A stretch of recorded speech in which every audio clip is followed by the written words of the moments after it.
I'd like to call to order of the council meeting. Today's date is July 13th.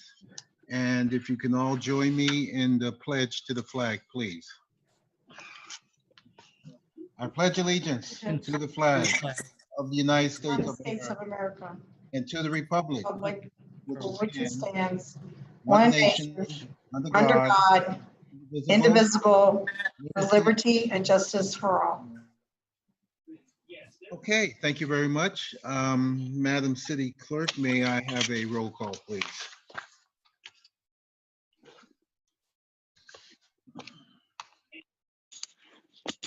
Uh, Let's see, Madam City Clerk?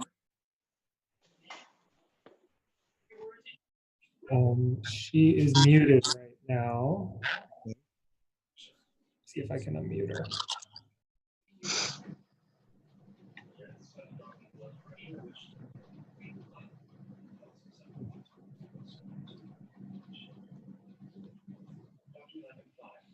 Annette, are you able to unmute yourself?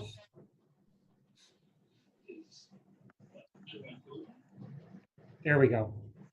Okay, great, thank you.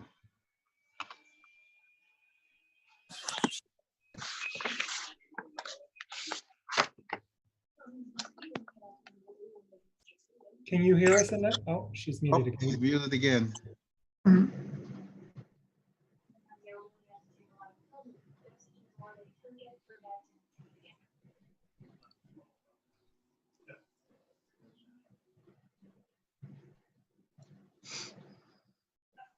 Can you hear us, Annette?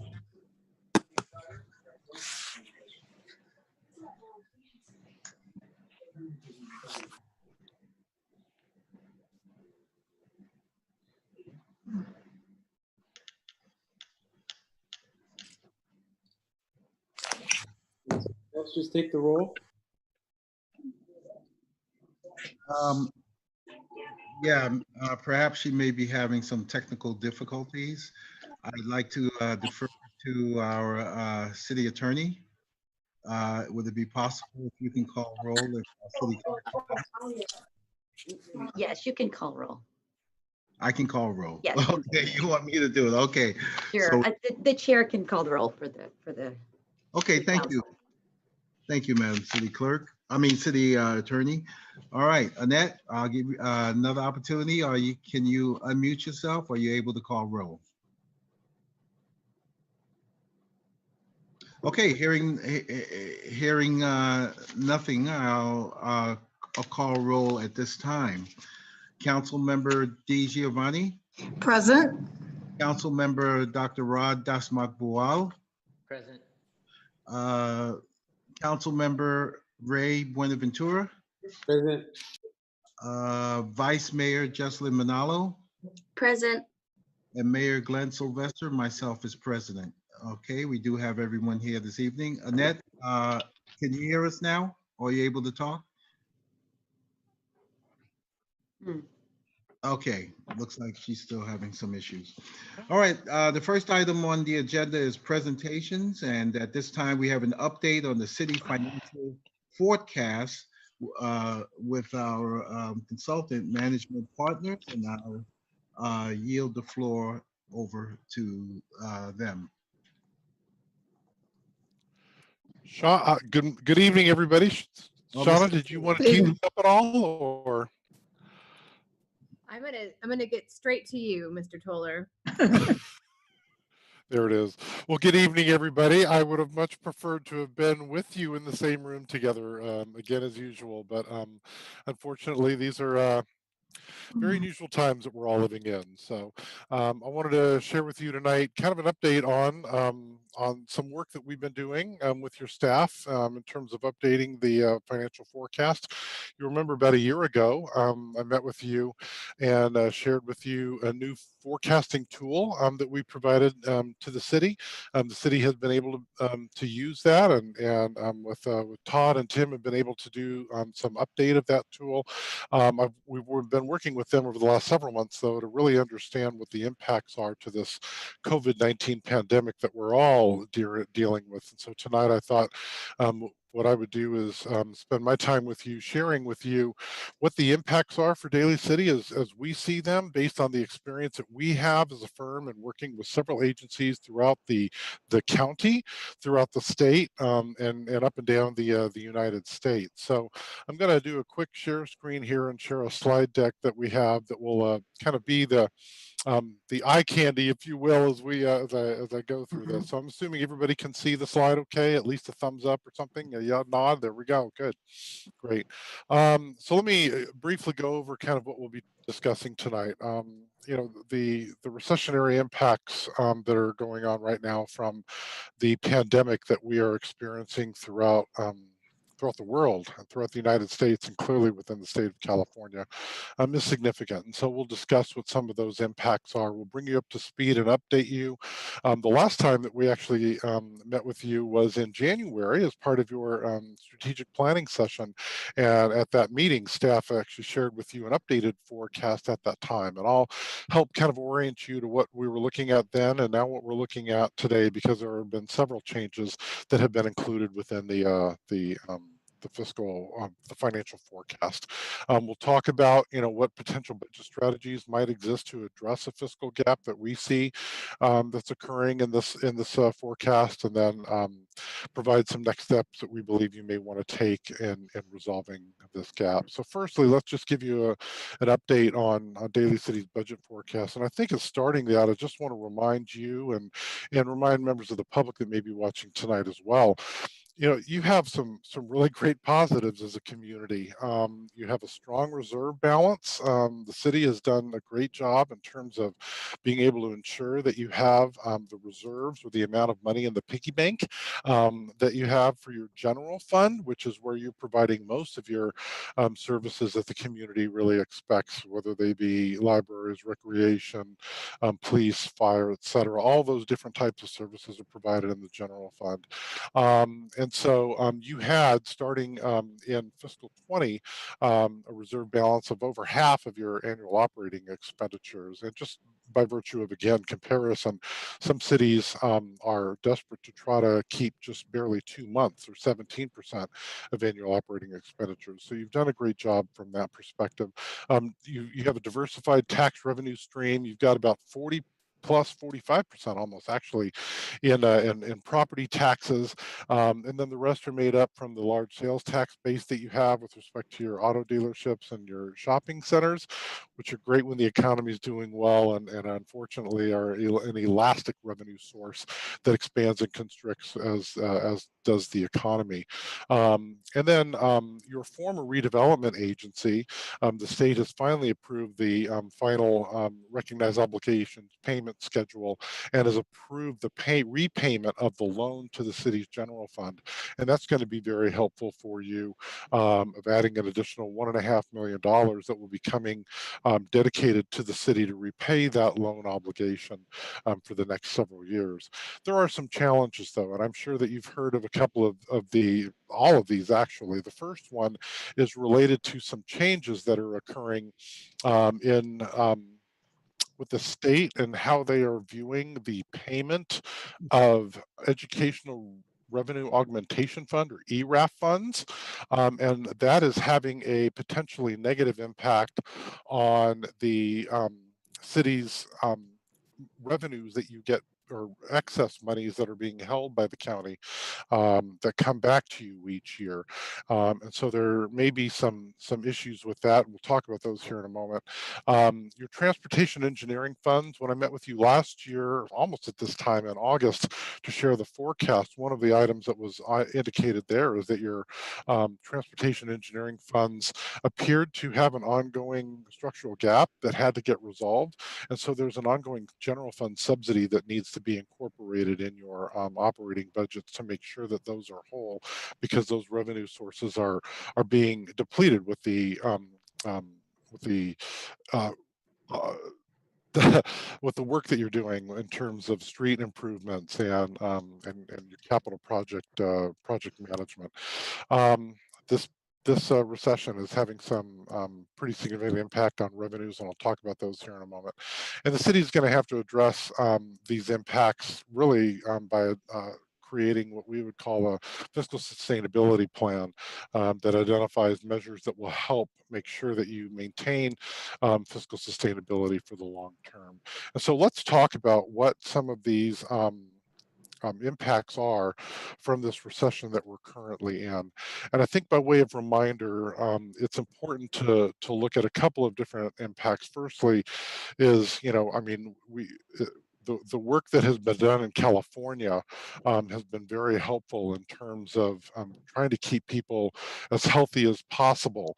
But with that, it has come at a cost. And nationwide, we're looking at significant unemployment, the likes of which has not been seen since really the Great Depression. We thought we went through a pretty rough time in the Great Recession in 2009, but we're seeing unemployment levels that haven't been seen since the Great Depression in the 1920s. And when you're talking about 20 million people that are still continued filing for unemployment claims, that's a clear sign that we are not in a V-shaped recovery here. This is going to be a prolonged impact, and the ripple effects from this will continue, we believe, to be felt over the next 3 years, actually. And in California, I mean, this graph shows you here what the weekly unemployment rate is in California for the latest period that we were able to get data from, which is the week of June 27th. And you see that the numbers are still staggering, pretty close to over 16% unemployment rate in California. And the impacts, again, from this, we believe we are in what economists might call an L-shaped recovery that will take about 3 to 4 years or so to fully recover from as we go through this. And this is a recession that's unlike the one that we went through in the Great Recession back in 2009. Some of you may have been on council at that time, and otherwise you've lived in the community and in the state for a while. You saw what some of the impacts were during the Great Recession. This one was different because all of a sudden the freight train that we were on, the economic freight train, came to a screeching halt. And it had some significant impacts in ways that the Great Recession didn't.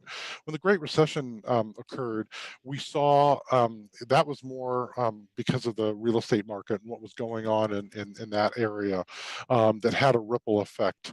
Sales tax revenues started to decline gradually over about a 6 to 18 month period, depending on the community and how elastic their revenues and their sales tax base was, and then started to declined and then started to come back up. Property taxes took about 2 or 3 years to really start seeing the impacts from those. This recession is going to be a little different. The property tax area, I mean, you're going to be good for 2021. The assessed values for the most part have not changed too much by the end of June, which is the time at which the county assessor's office locks down what assessed valuations are going to be. So you're likely going to be fine for 21, but what we'll see in terms of real estate values and home sales over the next couple of years is going to be telling as a result of, or in regards to what's going to happen with the with your property tax revenues, which again makes up pretty darn close to 45% of your general fund. And the biggest area that you might have some exposure with there would be in your any of the commercial areas, commercial properties, because commercial property owners are much more inclined to create assessment appeals under Proposition 8 to reduce the assessed valuation when the market is down. And especially for any of the office buildings that you may have in town, we're seeing people working this way now, doing it remotely. Business travel is down, and people that are working in offices are now working remotely from home. And we're expecting that there's going to be some significant changes in office space needs. And so as you look at the office space inventory that you have in your community, it's going to be something that could trigger some Prop 8 reevaluations.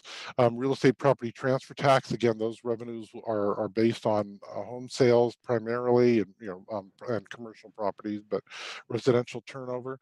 And we'll have to see what those impacts are going to be. But clearly, sales tax and local transactions and use taxes, which you don't have right now, but sales tax revenues are seeing some pretty significant declines because of the closure, as you recall, Serramonte was virtually shut down for a couple of months. And while they have now started to kind of, shift back a little bit, they started to provide, more of the curbside type service. We'll have to see what this new or resurgence of the virus may have on that. I understand that San Mateo County didn't have any new closures this today necessarily as a result of the governor's orders, but as we start seeing restaurants having to shut down, bars having to shut down, et cetera, we can see some continued impacts in terms of sales tax revenues. I know you have just a relatively smaller amount of transient occupancy tax, but business travel, I mean, the hotels pretty much were as close to shutdown as you possibly could be during the pandemic time. And we're starting to see a little bit more of that coming back, but it's not coming back anywhere near what we were looking at before March 16th when the shelter in place orders happened. Business license tax will be an impact that we'll have to see what happens with next year, given the nature of your business license tax. There may be some softening of some revenues that we'll see there. And as you know, your recreation programs and your facility rentals pretty much, were non-existent from about the March timeframe through at least through June here. And there's the potential of some, continued recreation program holdbacks in terms of being able to really provide services like we were doing before. And so what does this mean for Daly City? Well, as we look at things and as we have looked and been doing work with cities throughout the state that have helped inform not only what's going on within the state, within the region, and then knowing your revenues, sources, and your expenditures as we do, we see that, again, this is going to be a fairly long recovery. It will take over the next 3 to 4 years to get you back to anywhere near whatever normal is. The decline in sales tax, of up to 17% is something that you're going to be seeing over the next couple of years. Your transient occupancy tax will be down at least by 20% in the year that just finished because of the virtual shutdown. We're expecting, again, a continued 20% decline in that revenue source. Your franchise fees and your utility user taxes are fairly stable because the nature of this recession, it will not have a significant impact there. That said, we're starting to see more people what is called cutting the cord and starting to migrate away from cable and video services, and that could have an impact on franchise fees and in some regards some of your utility tax. Development fees, we're expecting those to remain fairly flat, maybe slowly returning over the next 4 years. But other than those specific projects that may show signs of wanting to continue, if we're in a continued recession, the likelihood of development continuing will probably be significantly impacted. We're seeing decline in property values, and we expect that that might occur through 2022. And so we've incorporated in the forecast a softening of your property tax revenues, and then your recreation fees. We've got right now a placeholder in there of about a 25% decline. I know that your library and recreation director is indicating that that could be even more significant than that. It could be even up to 50%. And so we can model that in the forecast. But long term, over the next 2 years, we're assuming that there will be about a 25% decline in your recreation revenues for the year that just ended because of the shutdown, and for this year, and then starting to recover then for the next year. And so what does that mean with respect to a revised budgetary forecast? There's basically 6 big areas that are affecting your forecast. On the positive front, and I'll start from the left to the right on this slide, you are going to start seeing loan repayments from the former RDA. Those finally got approved. And so in 2019-20, you started to see some of those revenues starting to come in, and you will see approximately $1.5 million starting in fiscal 21 that will continue on through fiscal 2042. So it's going to take a while to get that loan repayment back, but at least you're starting to see those come in, have the ability to be used used by your general fund, and so that's a positive. Your vehicle license fees were actually higher than what was originally anticipated, and so that's a positive. Vehicle license fees are pretty convoluted in terms of how they're shared from a statewide level, but in essence, they're really based on a population for the most part, which is why the census was going to be so important in ensuring that your community was registering, your population. But it's also based on what the machination of vehicle license fees that are collected, registrations that are collected, and ultimately how those go back to cities and how they get funded through the state. And so there's a little bit more of an uptick there that was not originally anticipated. That's about 2.2 million, so that's going to be helpful. But there are some other areas. I mentioned this excess ERAF revenue. As you may recall, the county will take out some monies out of the property taxes collected that are apportioned to Daly City. They will take those out to be able to address the ERAF requirements under state law. And because of the way that the state is now viewing how those taxes should be calculated, how those ERAF payments should be calculated, it's having a negative impact on communities that have higher assessed valuations, like in San Mateo County, like Daly City, and all the other cities in San Mateo County almost by and large are being impacted by this. We're seeing some in Alameda County, Contra Costa County, and some others. And this is going to have a negative impact on your general fund revenues by as much as pretty darn close to $3 million if it were to continue. And I know that there's been some battling you've been doing collectively with other cities in the county to try to combat this. And hopefully some of those fighting the good fight will be helpful, but we have a provision within the forecast assuming that the state is able to make those changes that they're talking about that could ultimately impact your revenues. As I mentioned, your streets and city engineering fund, they're projected to require some ongoing subsidies, and so we've incorporated those into the forecast, and those are about $3 million a year. Incorporating changes for employee compensation and benefits, we've ensured that any of the changes that were made with the recently adopted memoranda of understanding with your labor groups are incorporated within the model. And then finally, COVID-19 is having a pretty significant impact in terms of what I just shared with you in terms of what we're seeing for revenue loss. And how much is that? Well, let me unpack that within these next two slides. This slide here shows you what that forecast was that we shared with you back in January that staff had updated at the time as part of your strategic planning workshop.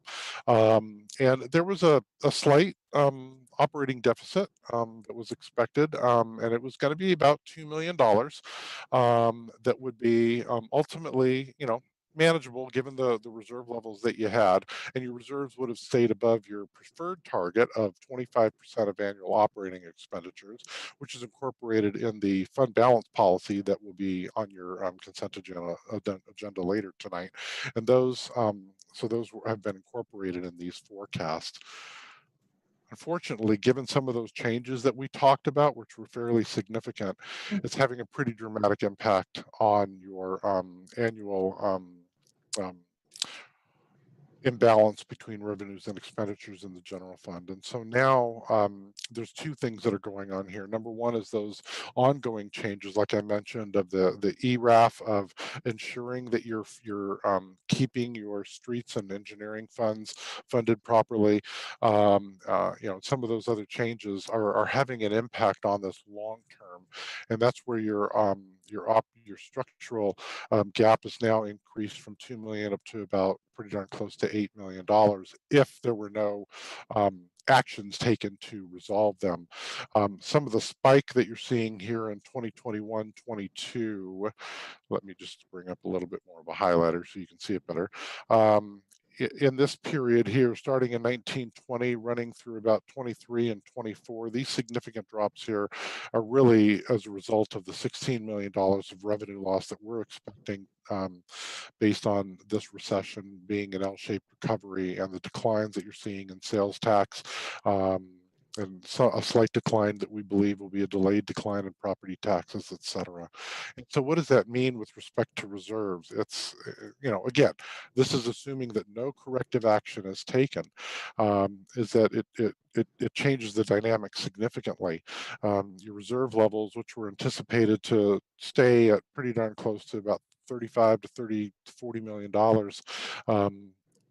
again, with no corrective action, would be depleted very quickly based on what we just shared with you, such that you would drop below your 17%, which is 2 months of annual operating expenditures, which is the minimum target, and would ultimately could potentially go below zero in 23.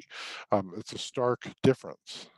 However, your staff has taken some actions, as you are aware, to address this even before we finalize what the long-range forecast is showing. And there's 4 actions primarily that have been taken by the city. And the first was that you approved a rollover fiscal 21 budget, but under the concept and what the orders have been from the city manager to departments is that we're only going to be incurring recurring costs right now. We're not going to be doing any new special projects or anything along those lines. So it's more of just let's manage within our existing recurring operational environment to the extent that it hasn't been significantly negatively impacted by COVID-19, as you've seen in recreation and library and some other areas. Secondly, is that your city manager implemented a hiring freeze for non-mission critical positions, and that has had an impact of allowing you to be able to manage some of your costs with positions that are already vacant. So that is helpful, and we'll talk about that here in a second. The third area that staff has done is has deferred all non-urgent CIP projects until we can get a clearer picture of what the forecast is showing, because you wouldn't want to necessarily start incurring some significant costs that are non-enterprise related necessarily, right? You wouldn't want to start incurring those if you were concerned that there was the potential of starting to have cash flow issues. And so that had to be addressed in terms of this model. And then fourthly is that there's been a temporary furlough of your seasonal recreation staff with the expectation that those staff would ultimately come back as we start turning back on recreation programs. But by virtue of furloughing those staff temporarily, it has helped to address the revenue decline that you're seeing. So what are the impacts from these administrative actions that have been taken thus far? It has reduced the gap from about $8 million to an ongoing of about $4 million. The primary benefit from that is, or the primary difference from that is freezing those positions and leaving them assuming that they will remain vacant until which time the fiscal gap is resolved. And so it's helped from that perspective, and it has pushed out the timing in terms of when you fall below your minimum reserve levels to 23, and really 24 would be when that would happen. And again, with no additional corrective actions taken, it would give you time before your reserves would be anywhere near approaching zero. And I know that this council is not interested in wanting to do anything like that. And so you do have time to address this. And what is the nature and the magnitude of what would need to be addressed? And that really comes into how you address these fiscal realities with what we would call a fiscal sustainability plan. And just from a big picture perspective, and I believe we talked about some of this briefly in your strategic planning workshop, but we talked, as you remember, about that if there's a structural gap, there are basically 4 categories as we have defined them and how you address those. The first 3 categories are meant to maintain service levels to the fullest extent possible as to what they currently are. And those would be through either expenditure controls and cost shifts, which is kind of squeezing the nickel a little bit more effectively, and making sure that, you know, if contracts are up for renewal, is that you're looking at those contracts and making sure that they're, you know, being done in an effective way. And also looking at perhaps, you know, shifting some of the general fund costs to other funding sources to the extent that they are legal and viable in terms of that. Some agencies have done that where they have been looking at their cost allocation plan of the time, let's say that your city manager, city attorney, finance department, et cetera, spend on enterprise related activities. They might shift some costs over to those enterprise funds based on a study and looking at really what is the nature and amount of time and cost levels. So that's an example of that area. The second area is service delivery alternatives. That's really looking at the concept of either shared service models, public-private partnerships, insourcing, as well as outsourcing different activities to provide them on a more cost-effective basis that still strive to maintain service levels to your community to the fullest extent possible.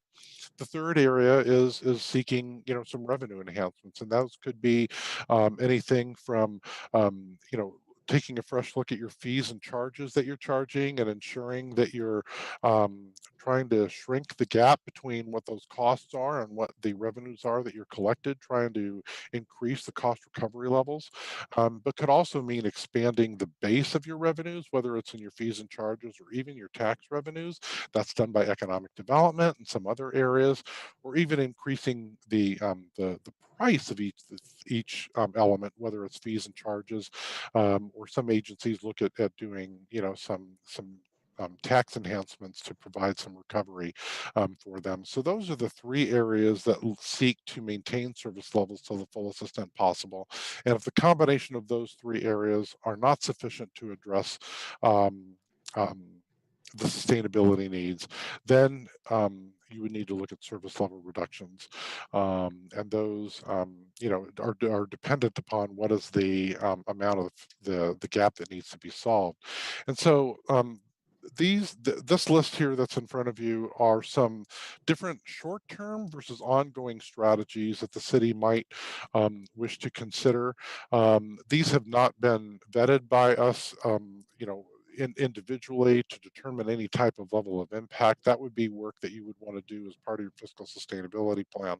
But these are tried and true practices that are done by cities throughout the state, throughout the region, within San Mateo County. Other agencies have done this, and these are areas that in some cases you have already done or you did back in 2009-10 to address some of the recessionary impacts. And on the short-term area, it ranges anywhere from, and I'm not going to go through into, you know, detail with each of these items, but just an overview of, you know, looking at perhaps some funds that may have been set aside by the council in the past. One example is some monies that you have set aside in a fund to help with pension um, costs as they go forward. There's some money that has been set aside there. You could bring that in to help take care of some of the general fund gap as a one-time source. So that's an example of a strategy there. You've already deferred capital projects. Some agencies will do things like deferring cost of living adjustments and working with bargaining units to take care of that. Suspending travel and training right now is fairly straightforward to do because of the shelter in place. Well, we're not shelter in place as much anymore, but with a lot of the travel restrictions that are out there, a little easier to do. Suspending the use of consulting services is another clear viable option, and then the closure of recreation programs. But on the ongoing area, you have a gap that of about $4 million that will need to be addressed, and those could range from, you know, such things as you know, working with bargaining groups, looking at workforce reductions, if service level reductions are going to be required, you know, trying to find opportunities to be able to provide services more cost effectively, whether they be shared service, private partnership, contracting those services, whether insourcing those.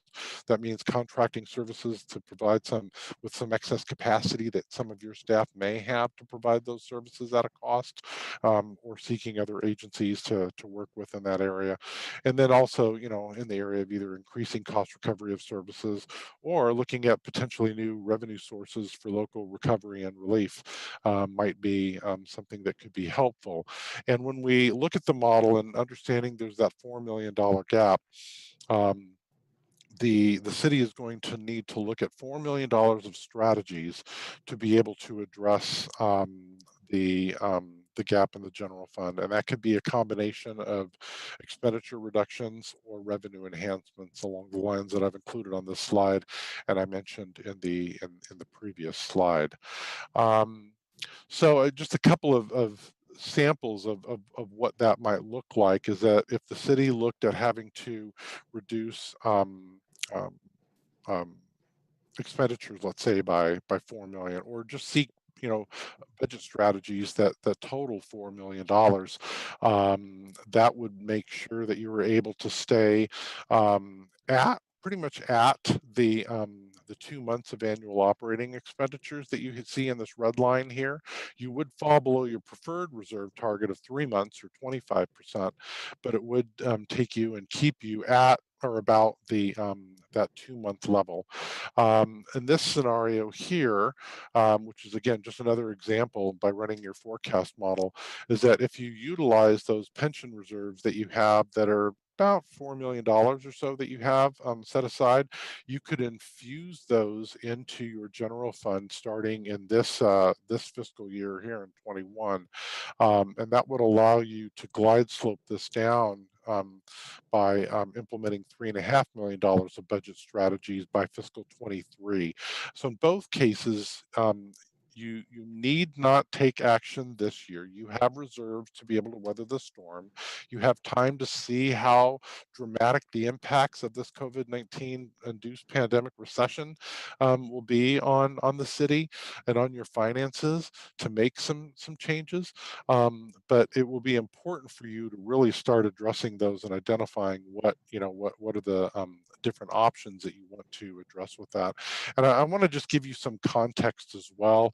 We're doing work with right now actively with 10 agencies in California and a couple more in some other states that are in the Pacific Northwest.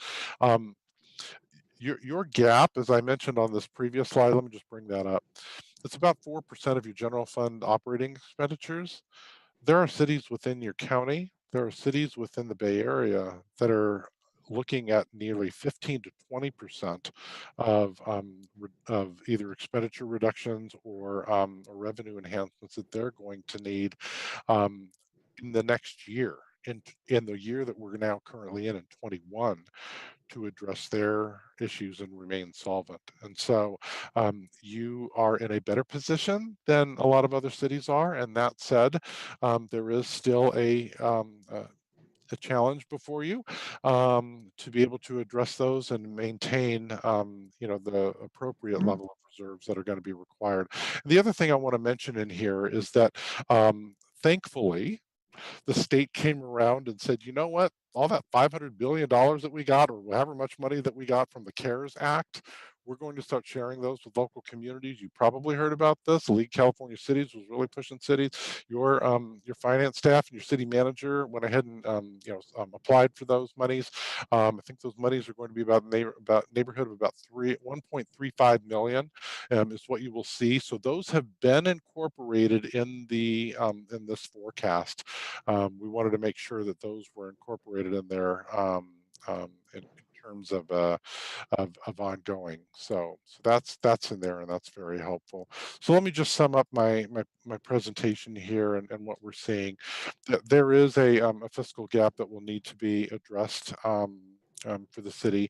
The $16 million that we're right now forecasting in total, revenue impairment to the city's general fund is just, it's exacerbating your issues. And like I said, fortunately, you had built up reserves to be able to weather this storm that we're in right now. But there will be the need to identify budget strategies of about $4 million to be able to maintain those reserve levels at least the minimum target of 2 months of annual operating expenditures. The longer it takes to act on these things, the potential that the deeper the impacts will be, and especially if they're not able to come from revenue sources, then the deeper the cuts will need to be. But you do have time, and you do have the ability to be able to work through identifying these. And so as we look at what next steps might be for you, we would recommend that you know, first, and you don't have to do this tonight, but I think that it's going to be important for you to, in the very near term, is identify what are the budget strategy categories that you want to pursue. Do you want to pursue, areas in the expenditure control areas and service delivery changes? Are there revenue sources that you want to look at for to help with your local recovery efforts? Um, um, or even areas of service level reductions that may be needed. And then finally we would encourage you to prepare what we would call a fiscal response plan or a fiscal sustainability plan. And you might want to address a couple of different or a few different scenarios, some that might be revenue centric versus expenditure centric, and everything kind of in between, so that you really have a good understanding of what the different strategies are, how they might come together, and also really to do some of that scenario planning, because the best laid intentions sometimes are not able to come to fruition, and if they don't, then at least you have your backup plan to be able to address those. And ultimately, those would be those strategies, to create the fiscal sustainability that you need, and develop your implementation action plan. So with that, that completes my presentation. My contact information has been provided to you. And I'm going to just stop share so that we can have a conversation. And if you have any questions, I'd be happy to address those. I'm going to chime in just really quickly before I kick it over to our elected officials. I'm sure they have questions or comments, but I wanted to save some of my comments until after Mr. Toller had the opportunity to present. And there are just a couple of things I want to say. As a city manager, this is not a message really that is fun to deliver, but most city managers right now in the county, the state, in the nation are delivering these kinds of messages. We spent so much time trying to message this to not scare the community, to not scare our workforce, to not scare the council, that we've gotten ahead of this as much as we can. In fact, when the pandemic started, probably by April, we started tracking things. How is this going to impact Daly City, especially since in just January of this year, things were looking really, really good. Definitely disheartening, but as Mr. Toller said in the beginning, we're not as dire as other cities. The other thing that I want to point out, because I know that there's probably some fear going around once you see these numbers, is that I've been with Daly City for over 15 years. I was the HR director for 13 years before I was the city manager. I've been through a recession with the city before, and the difference I think now is that we are not in a space where we're going to take very dire measures right now. We're going to be very measured about how this impacts us. We are not, you see all of these budget strategies that are on these PowerPoints that could be very scary to the community and to our labor groups. It's the reality that we went back and forth with each other about what we wanted to present. Did we want to create, fear or reality? And we try to get right in the middle of it. We're a little bit nervous about the future. We have a plan, but we don't want to say that the sky is falling. So I just really want to assure people that I'm not a fair weather city manager. I've been through this storm before with Daly City. I know that the council's not fair weather leaders. I know our labor groups, our staff from the senior leadership down the ranks have been devoted to Daly City. We will get through this. This is just a message that is kind of hard to hear right now, but it's not a message that is different than what other cities are going through. And that's just really important for me to say, given some of the uncertainty that's out there right now. And I really value everybody that's present during this time, whether you're working from home or you're, public safety and water, wastewater that have been working 24/7. We value everybody, and this is not about anything but trying to figure out the best plan so that the community and our workforce, we can continue to thrive as best we can in this environment. So I just appreciate the opportunity to say that. All right, thank you, Madam City Manager, and thank you, Mr. Toller. And what I'd like to do at this time is open it up for questions and comments from my colleagues. I do have a few questions, so I'll defer. Matter of fact, I will start first. Mr. Toller, you made mention about a structural gap in the CIP. Now, I thought we were doing okay because we set aside funds for CIP, and hopefully I'm not confusing this with enterprise funds. And as my understanding, we cannot move monies over from enterprise funds. It stays there. So enterprise funds and CIP is two separate things? That is correct. Yes, your enterprise funds have been funded by rates that you're charging for water and wastewater, and so those are separate from this. This is your citywide CIP fund. It's Fund 31, if you remember that from budget perspective. But that fund includes some folks from your Public Works Department, your engineering group, that have historically been allocated there. And then there are either revenue sources that come from either grants or other funding sources that are helping to pay for those CIP funds. So CIP projects, but to the extent that those CIP projects are not funded by those other sources, then there is something that's coming in from the general fund to help that. In the past, your engineering staff has been allocated completely to, not completely, but several of your staff have been allocated to those funds. But the projects and the revenue sources have not been sufficient to deal with that. The general fund is going to have to basically pick up those costs, and that is assuming about just over $1 million a year. All right. And this is completely different also from deferred maintenance, which I really didn't hear much about, changing the roofs on some of our properties and et cetera.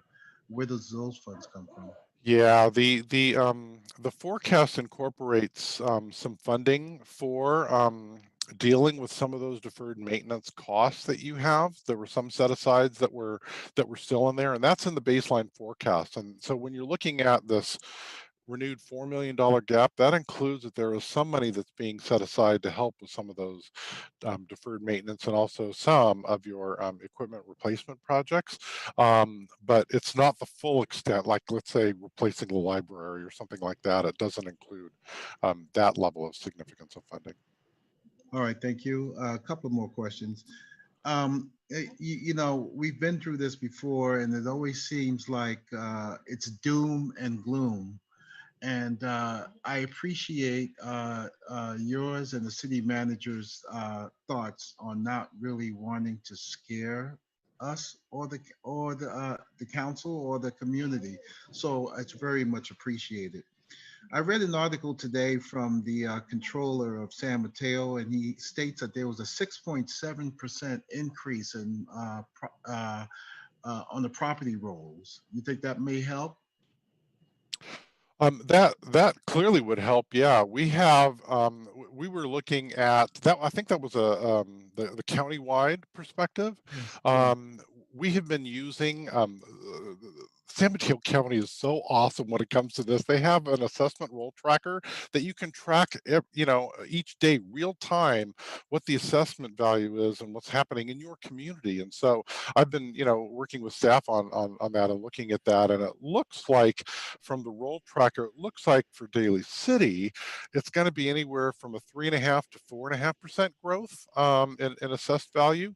But I'll be honest, I haven't looked at it since he came out with that press release today.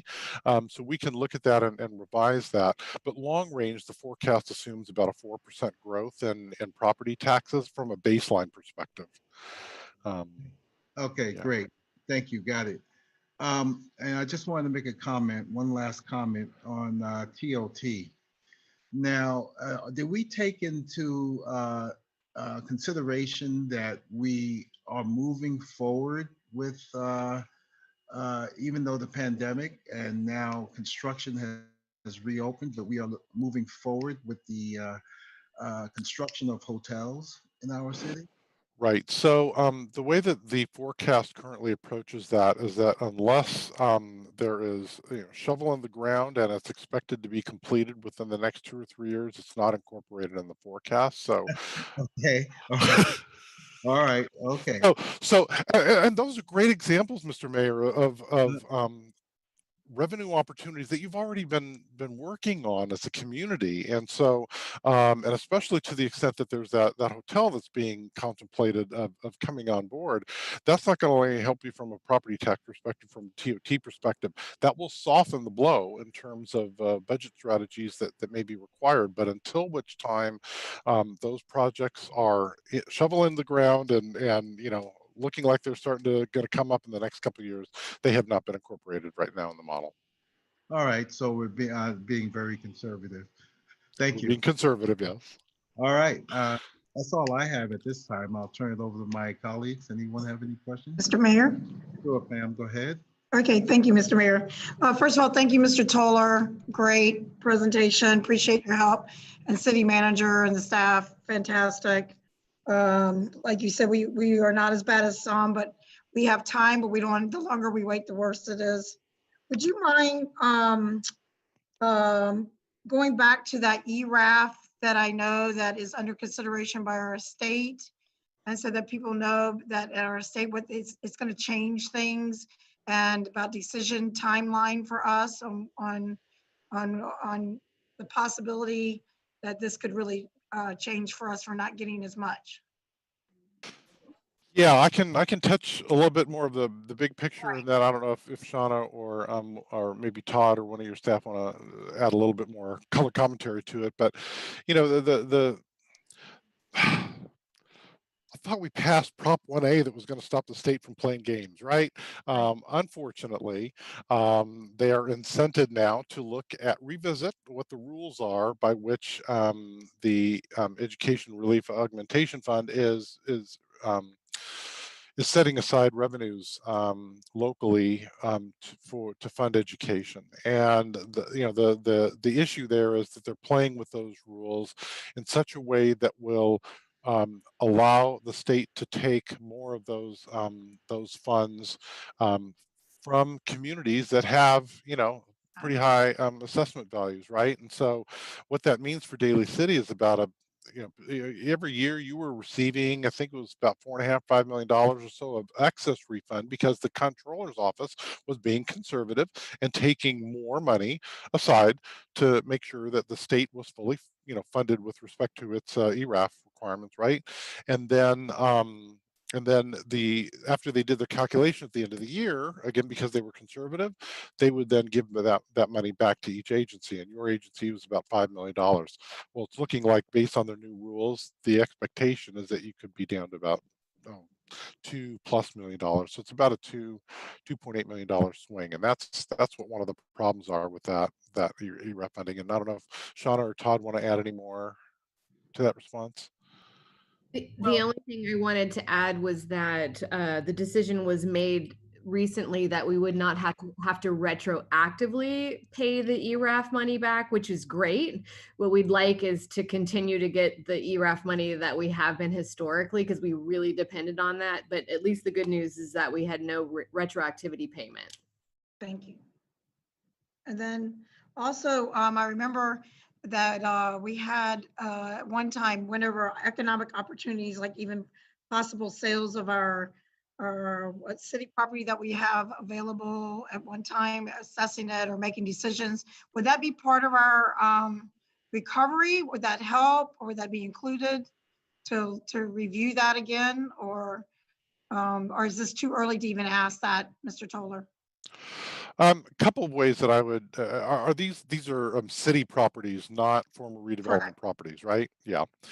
So if with respect to city properties, one of the things that we caution as a firm is that you don't want to sell long-term assets for Right. operations. right? If they provide you an opportunity to be able to seed some money for something that would have long-term, revenue growth or Right. expenditure reduction potential, then that's great. But Right. so it could be a one-time strategy, but honestly, unless you were under such fiscal duress that, Right. we'll That's use what I was the B thinking. word, unless bankruptcy was in the horizon, which it's not for you. That's what I mean. I want to emphasize to people that it's not.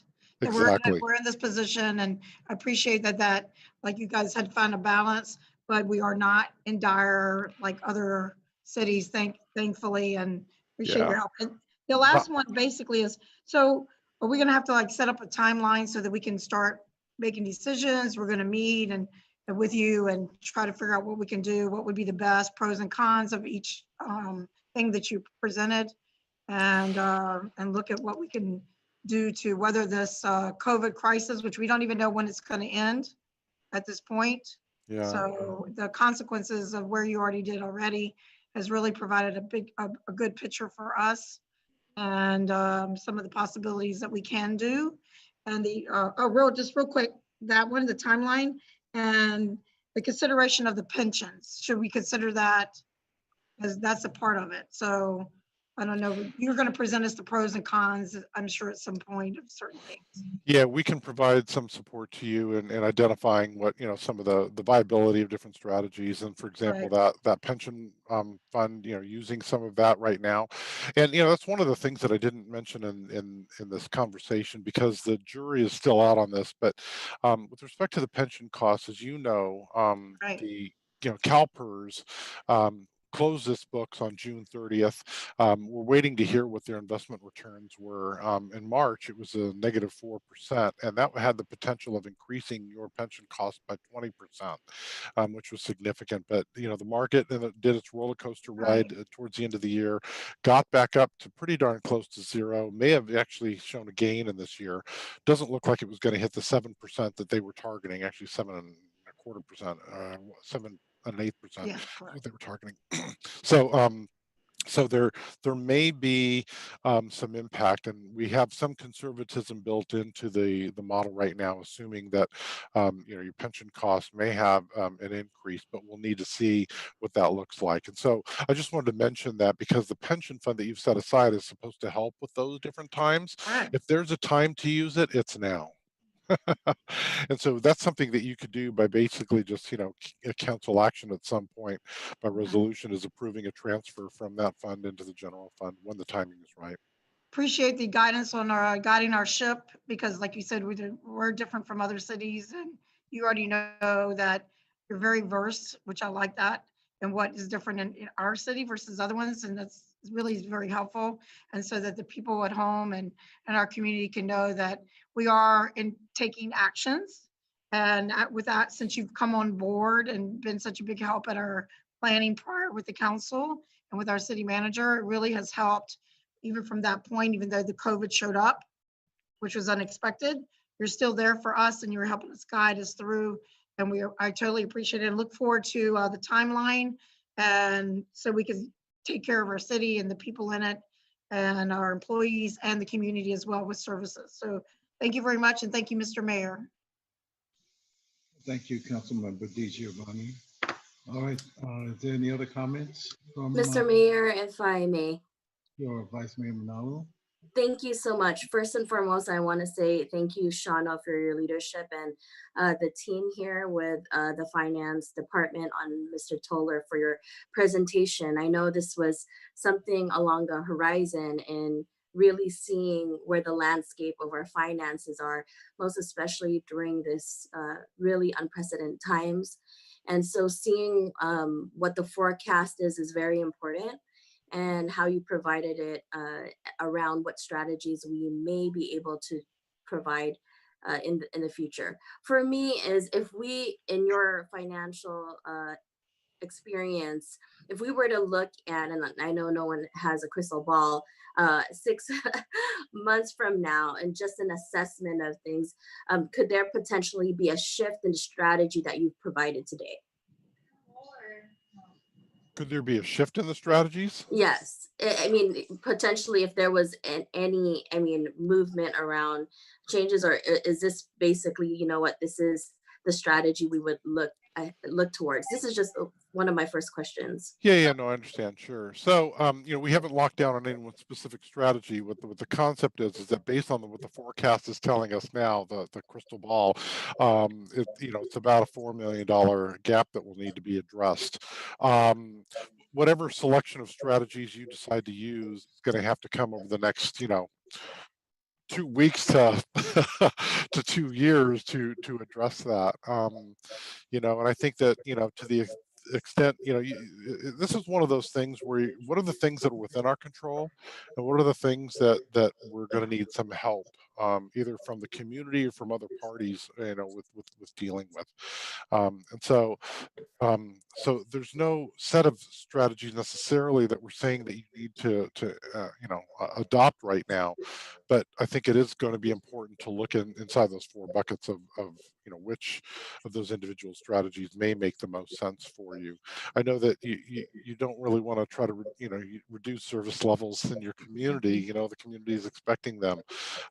Maybe if there's some low hanging fruit, maybe there is, but honestly, there's going to have to be some hard work to be done. So I don't know if that's helpful, Councilmember. It's helpful. I mean, I know we would just need to do a reassessment and really look at what comes down the pipeline, and in order for us to really, have more data and information. I think it's important that you mentioned that there's the CARES Act that was already involved within the model that you provided. Because that was some of the questions I had was, how about the dollars that are coming down the pipeline? Are they in these models? I'm sure, the extensive work that you all provided is important, that it's actually in the forecast. The question I have is, I know that we were paying down some of our debt in some of our liability for pensions. And at the former forecast, it mentioned that we were going to be able to pay it off at a certain time frame. And is that included in the model? And if so, when do we finally pay it off? Or I know it was closer than, or I'm thinking, I was just looking ahead, but I know at one point we were going to pay it off. Yeah, those pension obligation bonds are due, and I'm trying to find that. Todd, do you remember off the top of your head what that is? I thought it was 2025. No, 2024. 24. Yeah, the pension obligation bonds will be paid off, but the unfunded liability payments do increase for both the safety plan as well as the miscellaneous plan through 2031, based on the most recent actuarial information that we have. Right, but those pension obligation bonds will be fully paid by the end of 24. So that's very helpful for the city. That's why actually in the graphs that you saw, it was going down to like 11 or 12 million, and then would come back up, right? And that was part of the reason for that. Right. Okay, great. And then the other question along the same lines as the mayor mentioned around hotel development, does your forecast include developments that are down the pipeline around mixed use developments and housing opportunities that are around the horizon? Yeah. Sure. In a word, no. We know that those are out there, and those have some great potential, but none of those development projects that are currently in the so-called pipeline have been incorporated into this model. But one of the nice things about the model is that you can do some what-if scenario analysis. Is that well, if this does happen, what does that look like, and what impact does that have for us? But again, unless shovels in ground, all entitlements are there, shovels in ground. Would recommend that it not be banked on yet.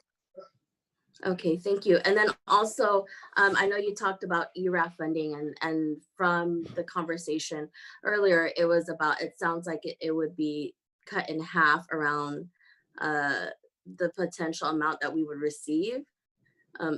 In that regard, I did notice, and this is something maybe down the pipeline, that the county of San Mateo utilizes half of their ERAF money for their general fund, and also half for expenditures that are line item. So, I mean, they have this policy, and I know in the past it's been talked about that, we can't utilize it for, it has to go into the general fund. I'd like to see if there's any way for us to look at what the county does. And I know things are changing with ERAF, but I'd like to see how that could actually help with some of, some of the items that we have that are long-term and not necessarily just one-time funding for our long-term expenditures. Yeah, in that regard, the ERAF refund that you get back, because it's taken out of your property taxes, it typically is shown in general fund. Council has discretion in terms of if they wanted to earmark, that or any other revenue source, that's not externally restricted for a certain purpose. So that is something that the council would have the availability to look at. But you're right. I mean, it's going to be falling. I was just looking at that from about $5 million down to just north of $2 million per year that Yeah. you would be receiving. Okay. Well, I think that's the end of my questions. I really appreciate it. I'm hoping that this ends sooner than later for so many reasons for our community, just health-wise and just around economic recovery. And appreciate this. I'm hopeful. I'm thankful as well for the realistic model, and also not trying to instill any fear. I think that we will continually want to update and see maybe if there's any shifts or changes down the line. But this is so important. Thank you, Shauna, for bringing this to the table. I know this was something that we're eager to see as we hit mid-year. And so thank you so much. Thank you, Vice Mayor. Are there any other questions? Mayor, I don't have any questions, just comments. I just want to say thank you to Shauna Go ahead, Dr. Rod. and Mr. Toller in terms of creating this presentation for us. 'Cause I know when money comes, and when like money issue related, people get really scared and fearful about what will happen. And that's kind of like the general feeling that the public has is what's going to happen, and nobody is for sure what's going to happen. But I think that with the more information that we have provided for us, the less anxiety that we have in terms of what we can do. So thank you, Shauna, for just reassuring about taking measured steps to addressing the forecast, because when times get really hopeless, we get really scared, and sometimes we'll do stuff that's reactionary. But I think we were kind of like sort of ahead of the curve. It could be worse, and I'm hopeful that we're able to weather the storm and do the necessary adjustments ahead of time. Thank you, Dr. Rod. Okay, what I'm hearing from the comment, Councilmember Buenaventura, go ahead. Yes, thank you, Mr. Mayor. So just to dovetail on Vice Mayor Manalo's concern about forecast. So it's clear we are in this situation because of COVID-19. And because we were doing fine, we were actually doing great before this pandemic hit.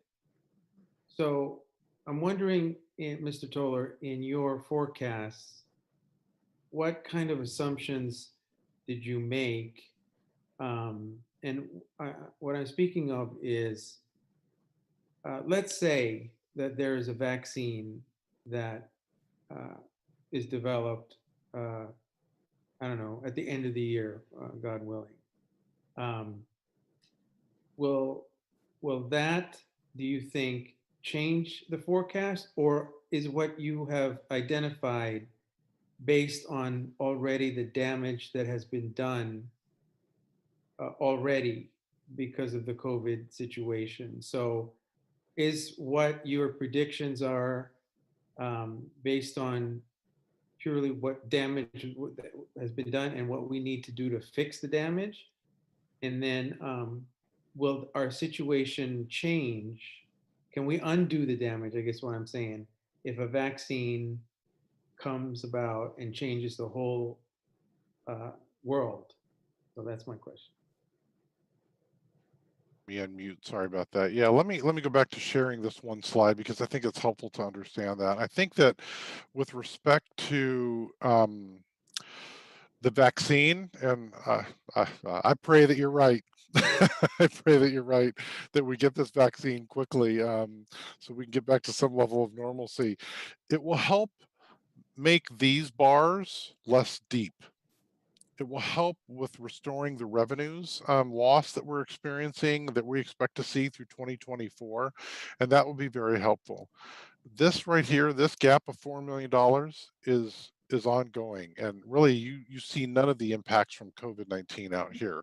This is really more, other than maybe some interest earnings that got lost because of the depletion of reserves. This right here is really happening as a result of the ERAF refunding that's been going on, the subsidies that will be required to make sure your streets and your engineering funds are made whole. So it's those issues, as well as the potentially increased pension costs that may be occurring based on the most recent actuarial report. So anyway, so I think that the vaccine will be helpful in keeping some of these bars a little bit shallower, and therefore buying you more time out here because your reserve levels would not be depleted as much. But ultimately, you're going to have to target something that will address this long-term gap. Got it. Thank you. Thank you, Councilmember Buenaventura. What I would like to do, based upon what I've heard from everyone, normally we go through this process maybe once, well, at least once. And thanks to you, Shauna, for bringing this to light. It seems like you want to provide more transparency and understanding for us as council members. And to do this twice a year under your leadership, that's great. What I would like to consider is that we engage as a council at a minimum of every quarter, every 3 months, we get together, and based upon the current situation as it stands, and for instance, like the vice mayor had mentioned, it might be a possibility to change strategies in addressing some of these shortfalls. I mean, I have a recommendation, and one of them is we haven't done this in, I believe, many years, and that is going through our fee schedule to see if cost recovery at a minimum needs to be changed, where we're only charging very, very minor fees and other cities are charging much more. I think we are behind. So I think that's another mechanism to provide additional revenue for our city. And so I think meeting as a council in a study session or meeting at least every 3 months. So number one, we can get based upon what is happening at the present time, where we've been, and how we move forward by getting ideas from the council. As Mr. Toller had made mention, I had no idea that the council can decide where to move those ERAF funds. So I think that's what we need to find out, and we can only do that by all meeting together and obtaining full and complete transparency. And I thank you, Ms. Maltby, for allowing us to do so and bringing this to light. Thank you, Mayor. Absolutely. Every 3 months would be ideal for staff as well. So there are no surprises. So there's open dialogue. And you read our mind on the fee schedule, because that is something we will be bringing forward to council hopefully this year, because you're right, we are definitely behind in that. So I think we're all on the same page. Thank you, Ms. Maltby, and we would not have been on the same page if it wasn't for your leadership and bringing this to our attention. Thank you so much. Okay, are there any further questions? All right, I'd like to move forward. Again, thank you, Mr. Toller, and we will be seeing more of you. And make sure you keep plugging in those correct numbers for us, okay? All right. Thank you, everyone. Thank you. All right, sir, thank you. Thank you. Okay, the next item, I'll entertain a motion for the approval of minutes for June 22nd, 2019. Motion to approve minutes? We have Second. first and a second. Any further discussion, amendments or changes? Okay, hearing none. All those in favor of approving the minutes, say aye. Aye. Aye. Okay, how about this? Are there any noes? Any abstentions? Okay, the minutes have passed. I'll entertain a motion for the approval of tonight's agenda. Motion to approve minutes, or actually, agenda for this evening. All right, you got a motion. Is there a second? Second. Second by Councilmember Di Giovanni. Any further discussion? All those in favor say aye.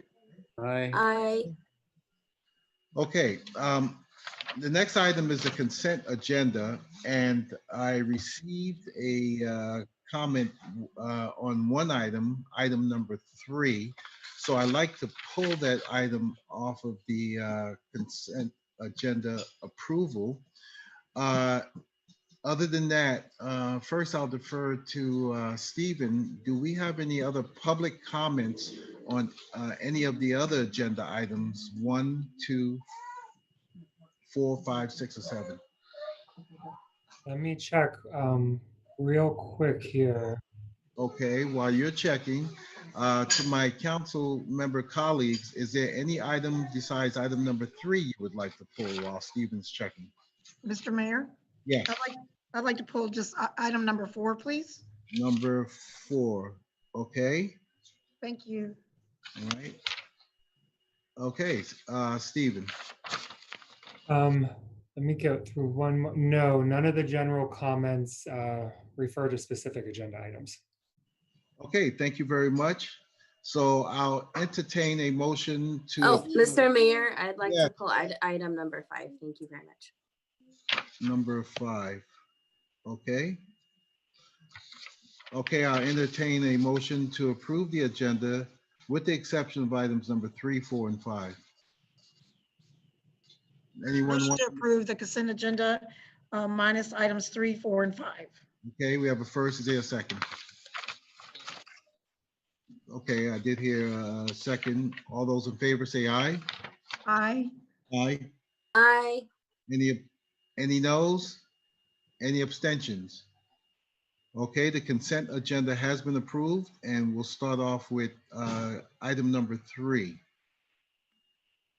And I'll turn that over to staff. I believe it's Ms. Sakau. Natalie? Good evening, Honorable Mayor, Vice Mayor, and members of the City Council. The resolution before you this evening is to adopt the health and welfare benefits for the City Council. The health and welfare benefit structure is consistent with benefits that all other bargaining groups receive during labor negotiations. And I will defer to the City Attorney on the background on the benefits for City Council. Thank you. Basically, the health and welfare benefits for the City Council, the benefits for the council can be approved by resolution. My understanding is the benefits that are before the council this evening. The council has not received a health and welfare benefit since 2010. The proposal that is before the council for their benefits reflects benefits from bargaining groups up to the maximum amount that is allowable for the bargaining groups. So it is consistent with those benefits and increases. Okay, thank you, Madam City Attorney. Okay. Are there any other comments from any of the council members before we open it up to the public comments? Hearing none. I would like to now open it up to a public hearing. It's my understanding that we did receive one comment, and I'll defer to Stephen to read the comment. Mayor, are you referring to the email that the city clerk forwarded? No, I thought you forwarded. I did as well, yeah. Oh, you did as well.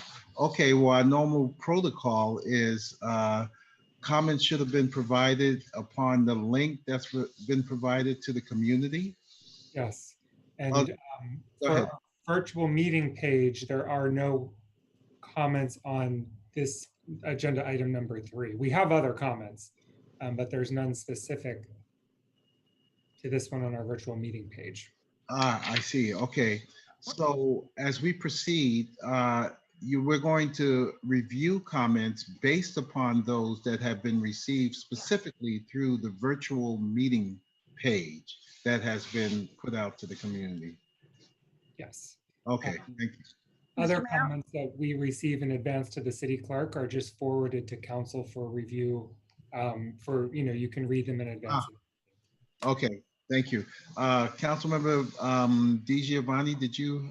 Yeah, thank you. Just for clarification, so people that send in, some people are thinking that, because I received a text earlier today, they are thinking the perception is because of these Zoom meetings, that if they send in a comment, that it will be read at the comment of the item. Is that not correct? I mean, can you clarify that? Yeah, I'll clarify. So we, during the pandemic, we contracted with a company called OpenGov, and we can create this virtual meeting page. And it's a one-stop shop with our meeting live stream. It's anyone who visits that page can see this Zoom meeting live. They can review the agenda and they can submit public comment online on this meeting page. And that's our substitute really for in-person public comment here at City Hall, because our meetings are now closed to the public. So we have this substitute in the interim for online virtual commenting. Long term, for way years back, people can submit comment in advance of meetings to the city clerk, and we receive written letters, we receive emails that way. And what the city clerk does is that she sticks to a procedure where she forwards all that correspondence to council for review in advance of the meeting. So we're sticking to that procedure still. But if people want to have their comment read out loud, they really should use our virtual meeting page. And that's the website we advertise on all of our agendas. And it's that one-stop shop that they can visit. But all comments received by email or by mail to the city clerk in advance are still shared with our city council. Sometimes, depending on the subject, we can get a really heavy volume of correspondence. So we generally don't read that into the record, even though it remains part of the record. Okay, so what if they don't have access to that? Sorry about that, Mr. Mayor, apologize. What if they don't have access to the online? Well, I'm reading this. I guess we could take them on a case-by-case basis. We haven't had any requests by email for reading out loud for this meeting. So it's something we could look at in the future. I don't have any examples for tonight of that. Okay, because this one, but I just wanted to point out, if Mr. Mayor, if you don't mind, okay, go ahead, because this is public comment on this item, but I have something to say about the item. All right. Thank you. Thank you, Stephen, for the clarification. All right, I'll open it up to my council members for comments. Mayor, we did just receive a comment on our virtual meeting site right now at 8:22 relating to item number 3, if you'd like me to read it out loud. Okay, I guess I just said okay and didn't close the public comment period at this time, so it does qualify. All right, please go ahead. Please proceed. It is from Joshua Reese, and it says, Honorable City Council, I am questioning why the Daly City Council is voting to increase the amount of money each council member receives for opting out of a city-provided medical plan. $1,385 is much more than any other city employee receives when opting out of medical plans due to having coverage from another source. Most bargaining groups currently receive $500, 2019-2020 contracts, with a few having been decreased down from previous amounts of around $1,300 to $850 or lower. New hires receive even less, maxing out at $500. For those employees lucky enough to have that much, some get no cash in lieu, some $400. Why is the City Council voting to increase the opt-out amount, cash in lieu, to 1,380, while other employees receive far less. That's it. Thank you so much. And he's an AFSCME member, right? Are there He's a any other union. public, excuse me, Sorry. any other public comments listed at this time, Stephen? No, that is the only one for this item. Okay, I'm gonna ask that we close the public comment period at this time and proceed. Okay, now, we'll now open it up to council comments at this particular time. Does any council member have a comment they would like to make regarding item number 3 on the consent agenda? Oh. Okay, hearing. Apology, Mr. Mayor.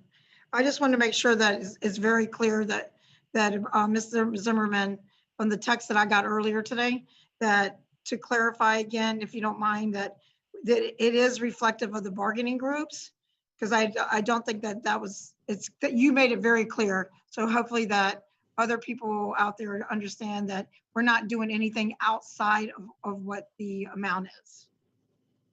Right. So essentially, the health and welfare benefits is a little bit different for the council members, and they do not get a cash in lieu, just like the other bargaining groups, because council members cannot get cash in lieu. So this is actually, the 1385 is the maximum amount to the extent that there are additional benefits that the council receive from their spouse or from another plan.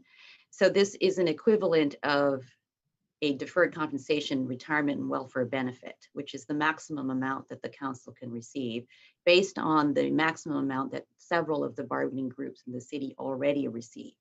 So to the extent that they may be a little bit more than the bargaining groups have asked me, there are other bargaining groups in the city that do receive a higher benefit maximum, which is, I believe, equivalent to $14.85 in dollars for the benefit. So that benefit that you see is not necessarily, it's not a cash in lieu benefit because council members cannot receive cash in lieu. It is actually part of the health and welfare benefits, which is just the equivalent value of that goes into a deferred compensation plan, which is allowable by the maximum. Some of the other bargaining groups in the city do receive that value. And so the council can receive up to that maximum amount of value and approve benefits to that amount. Okay, so because I get Kaiser, so that would just cover Kaiser on one person, and that would just completely cover Kaiser only, which is our city plan. The 1485 value. So okay. then if yes, I'm the one that's what you're voting on. Yes. Yeah, okay, because I take Kaiser. Okay. Thank you. Thank you, Mr. Mayor. I apologize. Thank you. All right, thank you so much. It appears that there may be some concern where they're thinking that we're receiving cash, but we are actually not. However, according to the rules, if not all council members are the same, and if they have a plan elsewhere and they don't basically need the health coverage, they can put into deferred comp, up to that amount. However, to reiterate, council has not received a change in health benefits for over, let's see, what year is this? 2020, 10 years. 10 years. And also at the same time, council is not at the highest step as per some of the other bargaining units. So each bargaining unit is different. Did I get that correct? All right. That's correct. All right, thank you so much. All right, are there any further comments on this matter? Okay, so I'll entertain a motion to approve item number 3.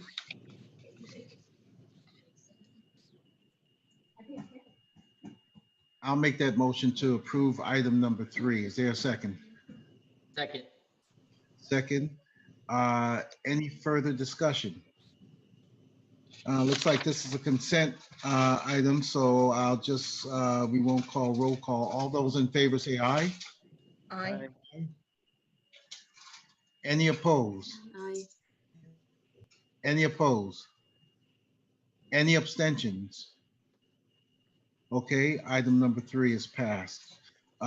Moving on to item number 4, adoption of reserve policies, and I'll turn that over to a Vice Mayor who asked for that item to be pulled. I did, Mr. Mayor. I'm sorry, Councilmember DeGiovanni, please. No worries. And Thank did you want staff to make a report, or you just want to question? Actually, if they would mind just, given, what it is, because it's actually letting the public know that this will be probably, I believe it's the first time, Mr. Mayor, that we actually have something in place. Whether, kind of goes along with our presentation, we are taking action and during this COVID crisis, because we are probably adopting, probably maybe the first time, a reserve policy.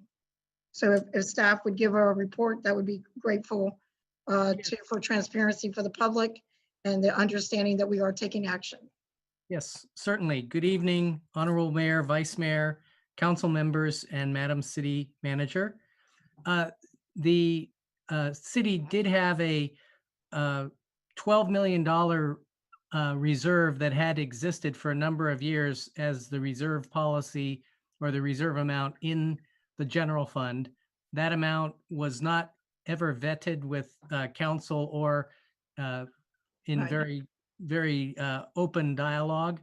So in conjunction with the work that Management Partners has been doing with us throughout this year, they helped advise us on looking at either a 2 or 3 month reserve policy, which is what we have in the forecast now. 2 months kind of as the minimum, 3 months as a more optimum rainy day fund.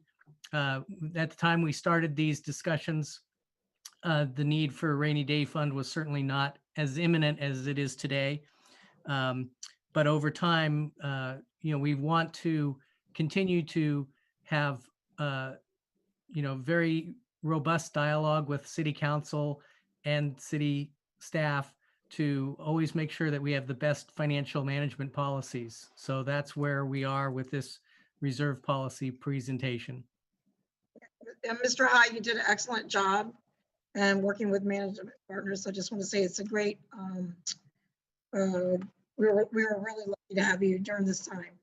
And then thank the city manager as well and Managing Partners. Thank you very much. To let people know that this is a responsibility that we are taking action along with what you heard tonight earlier. Thank you very much. Appreciate it. Thank you, Mr. Mayor. All right, so is it my understanding that we've never had, I hear talk of 25% and 17%. Now we're establishing policy to have a certain percentage that we should not go under? Yes, we're saying that 2 months, 2 months would be our minimum, that we would never want to be below that. And that's what some of the, as we went through the presentation with Steve, looking at here's what happens if we don't make any changes, no increases in revenues or reductions in expenses, we would eat into the reserve over a number of years and basically have no funding for unexpected items such as where we are today. So we're trying to be more fiscally accountable and prudent for the health of the city. Outstanding. Thank you, Mr. High. And I must warn council that hopefully we will, it's fiscally prudent. At the same time, we want to protect the city. But if we have to take drastic measures to ensure that we don't go below the threshold that we have decided on as to what happens tonight, there may even be reduction in services, whatever it takes to maintain that reserve percentage. Is that correct? Yes, I mean, by having the reserves, it gives us flexibility to manage towards, the goals of the city, which will depend on what are revenues, what are expenses, just being more proactive rather than being reactive. All right, thank you, Mr. Hyde. Okay, are there any further comments? Okay, so I'll ask Councilmember Di Giovanni, if you feel comfortable, I'll request that you put forth the motion to approve. Yes, thank you, Mr. Mayor. I'd be glad to. I'd like to make a motion that we approve item number 4, which is for us to adoption of resource policies. Thank you, Councilmember Di Giovanni. Is there a second? I will second the motion. Any further discussion? All those in favor say aye. Aye. Aye. Any opposed? Any abstentions? Item number 4 is passed. Okay, moving on to item number 5, and I'll defer to Vice Mayor Manalo. You had asked for this item to be pulled. Thank you, Mayor. I wanted to pull this item really to support and urge the council this evening. I know it's on the consent agenda, but there is a 54.3 billion deficit in the state of California as well. And, in these result of the COVID-19 pandemic and recession, and it's really to support, the educational system, also other aspects of safety net services that will be affected, that trickle down also to our communities. And so, it's so important for us to ensure that those who are able to give back a little, to ensure that there's support for more equity and safety net programs to our communities. So just wanted to share that with my colleagues and why that's on the agenda today. Thank you, Vice Mayor. Are there any other questions or comments for item number 5? Okay, hearing none. Vice Mayor, did you want to make a motion to approve item number 5? Thank you, Mr. Mayor. I make a motion to approve item number 5, supporting and urging members of the California State Legislature and Governor to explore progressive revenue options, including a millionaire tax to ensure safety net programs are not cut due to the unprecedented 54.3 billion deficit as a result of COVID-19 pandemic and recession. All right, is there a second? Second. Okay, we have a second. Any further discussion? All those in favor say aye. Aye. Aye. Aye. Aye. Okay, any abstentions? Any noes? All right, that item has been approved. And that does it for the consent agenda. Okay, moving on. Moving on to item number 9, public hearings. Okay, number 9, adopting National Pollutant Discharge Elimination System. And I'll turn that over to Mr. Chu. Yes, thank you. Good evening, Mr. Mayor, members of the City Council. The item before you tonight is the adoption of a resolution maintaining the existing National Pollutant Discharge Elimination System regulatory fee, and also to authorize the city manager to enter into a contract for the County of San Mateo to help collect the NPDES local stormwater program fee. This fee was enacted back in 1995, and starting in 1996, this fee was assessed to properties. The fees are shown in the staff report. They're based on a single family / duplex of $9.80 per parcel, and multifamilies, commercials, they're also calculated based on the amount that they increase in terms of area coverage, land use, and as it relates to a single family property. These fees have not increased for 24 years. These fees remain the same as they did in 1995. The fees is expected to generate about $465,000, and the estimated amount for cleaning of catch basins, doing inspections, servicing the Vista Grande Canal, and for the cleaning cost of Vista Grande Canal, that's expected to be $489,000. Because these fees have not changed, staff is recommending that they get readopted for this coming fiscal year, and that the county assessor's office collects those fees for the Daly City through the property tax roll. So with that, that concludes my presentation, and I'd be happy to answer any questions council may have. Thank you. Was muted. Thank you, Mr. Chu. Okay, any questions for Mr. Chu on this matter?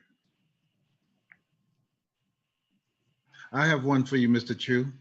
You mentioned that this would generate $465,000, yet it's going to cost us $489,000.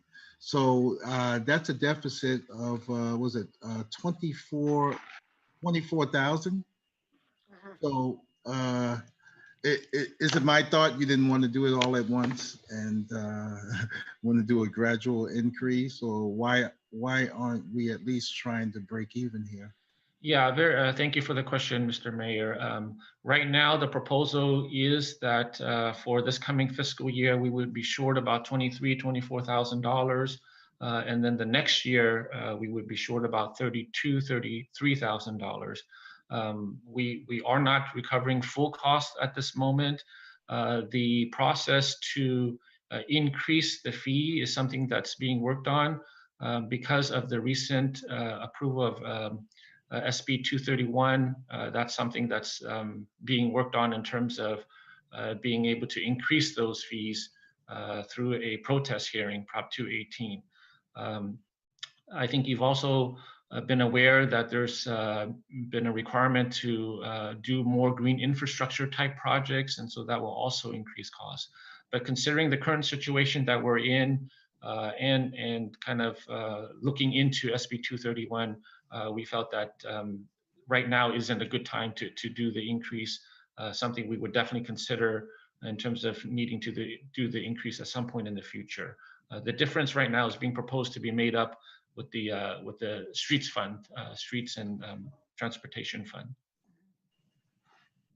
All right, thank you very much, Mr. Chu. Any further questions for Mr. Chu on this item, number 9? Okay, hearing none, I'd like to open it up at this time to the public for any comments. Do we have any comments on this item? Mayor, we have one comment. It is from Ray Satori, and it says, you can adopt pollutant discharge systems without increasing the regulatory fees by working out within your budgetary allocations as provided for in the budgetary change proposal for the calendar year. Just work within the decision packages adopted by the City Council and management. And that's it. Thank you, Mr. Solti. At this time, I would like to close the public hearing on this matter. I entertain a motion to adopt this resolution. Does anybody want to make a motion? I'll make the motion to adopt this resolution. Is there a second? Second. We have a second. Is there any further discussion? May I have a roll call, please? Madam City Clerk? Ms. DiGiovanni, Aye. Ms. Manalo, Aye. Dr. Rod? Dr. Rod? Mr. Buenaventura? Aye. Mr. Sylvester? Aye. Okay, that motion passed. And Dr. Rod? Yeah, I was watching Dr. Rod on video. Okay, he's giving a thumbs up, and Okay, thank you. And if you he's lip syncing because his audio's not coming through. He did say aye. Try it again, Dr. Rod. Yeah, you're not coming through. You can't be heard. Push. That'll be fine. Thank you. Okay, push your audio cord in there, Dr. Rod. See if. Is it working now? Yeah, there you go. All right. All right. Thank you. Okay. You're welcome. Moving on to item number 10, proposed new fee for lap swim at Giamona Pool. And I'll turn that over to Mr. Curran. Good evening, Mayor and members of the City Council. I apologize in advance if I freeze up. I've had a really bad internet connection all evening. The item before you is a consideration of increasing the lap swim fee at Giamona Pool from $6 per person to $10. A little bit of background, Giamona Pool is one of the gems in our beautiful city. It was a joint project of the City of Daly City and the Jefferson Union High School District. New pool opened up in 2010. It's been quite the hit with our residents ever since. But then we all know what happened on March 9th. The pool, along with all of our other facilities, were closed, and the pool has remained closed to this point due to safety concerns and specifically the initial shelter-in-place order. Since March 19th, there's been, a series of new health orders that have come out. And back on May 15th, the health order was updated that did allow the reopening of public pools.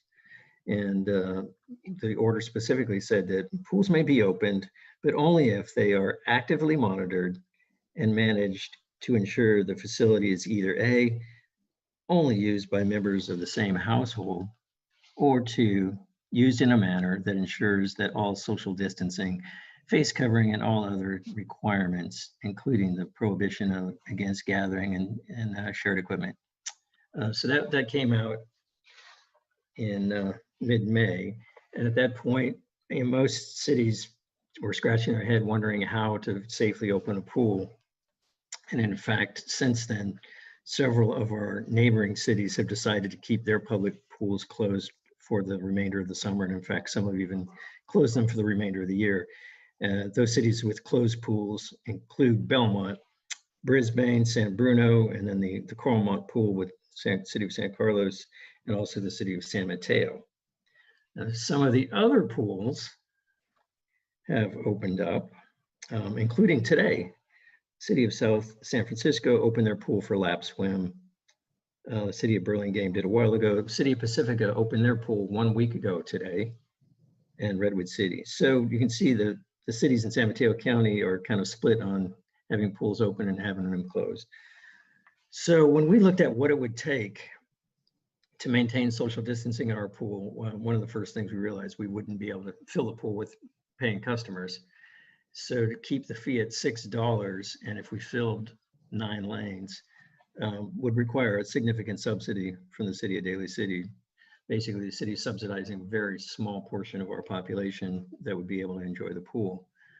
The sweet spot that we were looking at to do an 85% cost recovery, we projected if we charged $10 per swimmer, that could be attainable.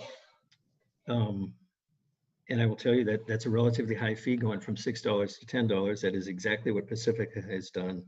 And it's also the fee currently in Redwood City. That doesn't mean people are excited about it. I do hear after Pacifica's pool opened last Monday, there was some concern from the community that they thought that fee was too high, cost prohibitive, but I understand that their pool has been filled with swimmers since they opened up last Monday. So I think really there's a philosophical question even before whether or not to consider the fee rate from $6 to $10 per person. I think the philosophical question is, does Daly City want to be one of the cities that opens the pool back to the public? And in this case, it would only be for lap swim. That's the only thing that we think we can do safely in there. Or would we keep the pool closed like the cities of Belmont, Brisbane, San Bruno, San Carlos, and San Mateo? So with that, I'd be happy to answer any questions. I'll tell you, staff has put a lot of thought into the safety of the swimmers. We think we have a fairly comprehensive plan that would make it as safe as possible. Again, with the increase in COVID cases in San Mateo County, that's something we're very mindful of. And introducing people indoors to an indoor activity that's fairly strenuous is certainly a lot more of a risk than having the pool closed. And with that, I'll entertain any questions or comments from the City Council. Thank you, Mr. Curran. Okay, at this time, I'll first ask my colleagues if they have any comments or questions from Mr. Curran, Mr. Mayor, I do have some questions. please. Thank you. So I had a question on when was the last time, was this the initial fee in its inception? And when was the last time the fee was raised? I don't know exactly the last time the fee was raised. I imagine at least one time since the pool reopened in 2010 that it's been increased. And $6 is what it was going into the pandemic. And I will tell you that's still what the cities of Burlingame and South San Francisco charge. So Okay. it's been probably a few years at least since that fee was increased. Okay, thank you. And then also a question around the lap swim, and I've never done it, so I have a question. So is it an hourly, or like how does that work? I'm just wondering. Typically it would be an hour increments. We were actually initially looking at a 30-minute session and thought a more reasonable expectation would be to go 45 minutes.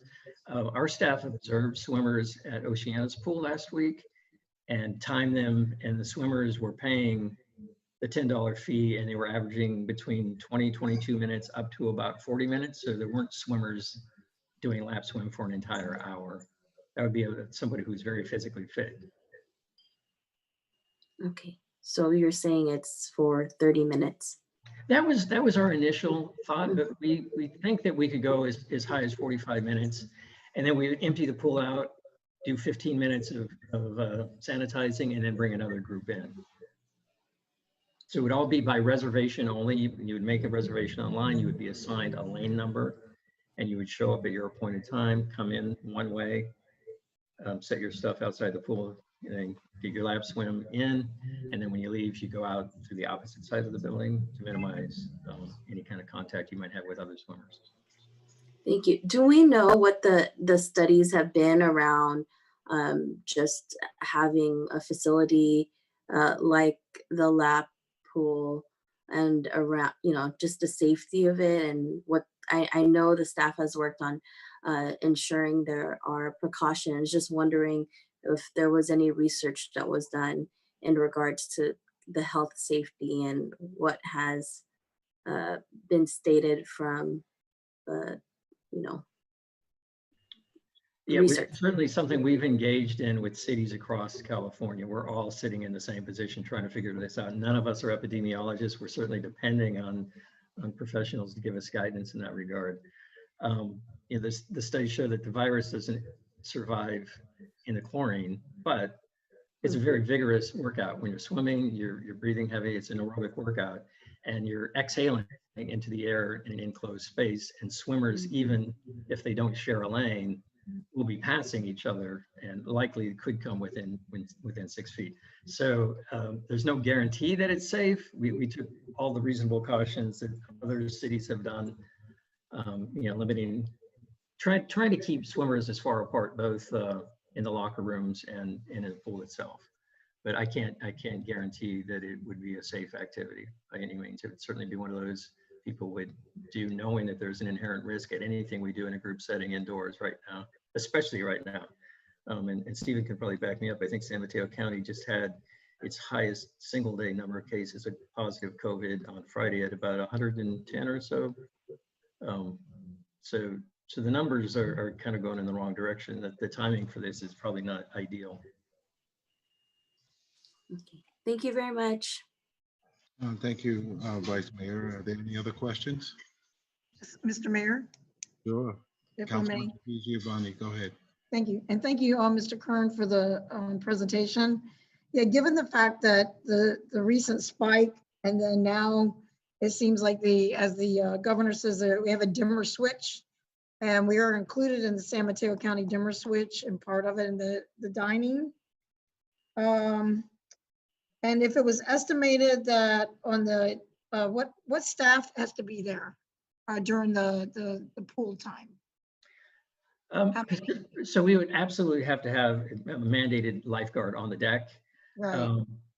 CDC and other agencies are suggesting that the lifeguard focus on the activity in the pool and that he have or she have somebody in addition to the lifeguard checking to make sure people are following the rules on the deck of the pool. And somebody, an attendant at the front door. And depending on whether or not we choose to allow the locker rooms to be open, that would be another 2 staff. So we were looking at 5 staff. Pacifica uses 3 staff. I'm a little uncomfortable that 3 people could manage this operation with all the rules that are in place. So actually then, this is in reference to the safety issue. We'd have 5 staff that would possibly be breathing in. I mean, they wouldn't have to wear face coverings during the whole time, I guess. I'm not sure. I guess they would have to. Everybody in the building would wear a face covering. The swimmers obviously would take their face covering off as they enter the water, but everybody else in the building, and it would only be staff. We wouldn't allow, parents or friends or observers in the building. It's only the lap swimmers and the staff. Yeah, and since this has been proposed, things have done a turnaround, as you said. So I appreciate the fact that it looked like it was going to be open. And if there was a cost increase, because we're Daly City, as you know, we're not a diverse, don't have the money, and the $10 may be much for some, and $8 probably would not even cover our cost. Is that correct? Oh, that's correct. Actually, believe it or not, even $10 would only get us about 85% of cost recovery. And that's only covering the cost of staff. I see Mr. Piccolotti in a meeting, and there's 365,000 gallons of water in that pool that's replenished all the time to the tune of, even if we don't do anything in the pool, there's a cost to the water that runs about $70,000 a year. So how much, so obviously we're losing money being closed down, but is it worth, this is talking about a big risk during COVID.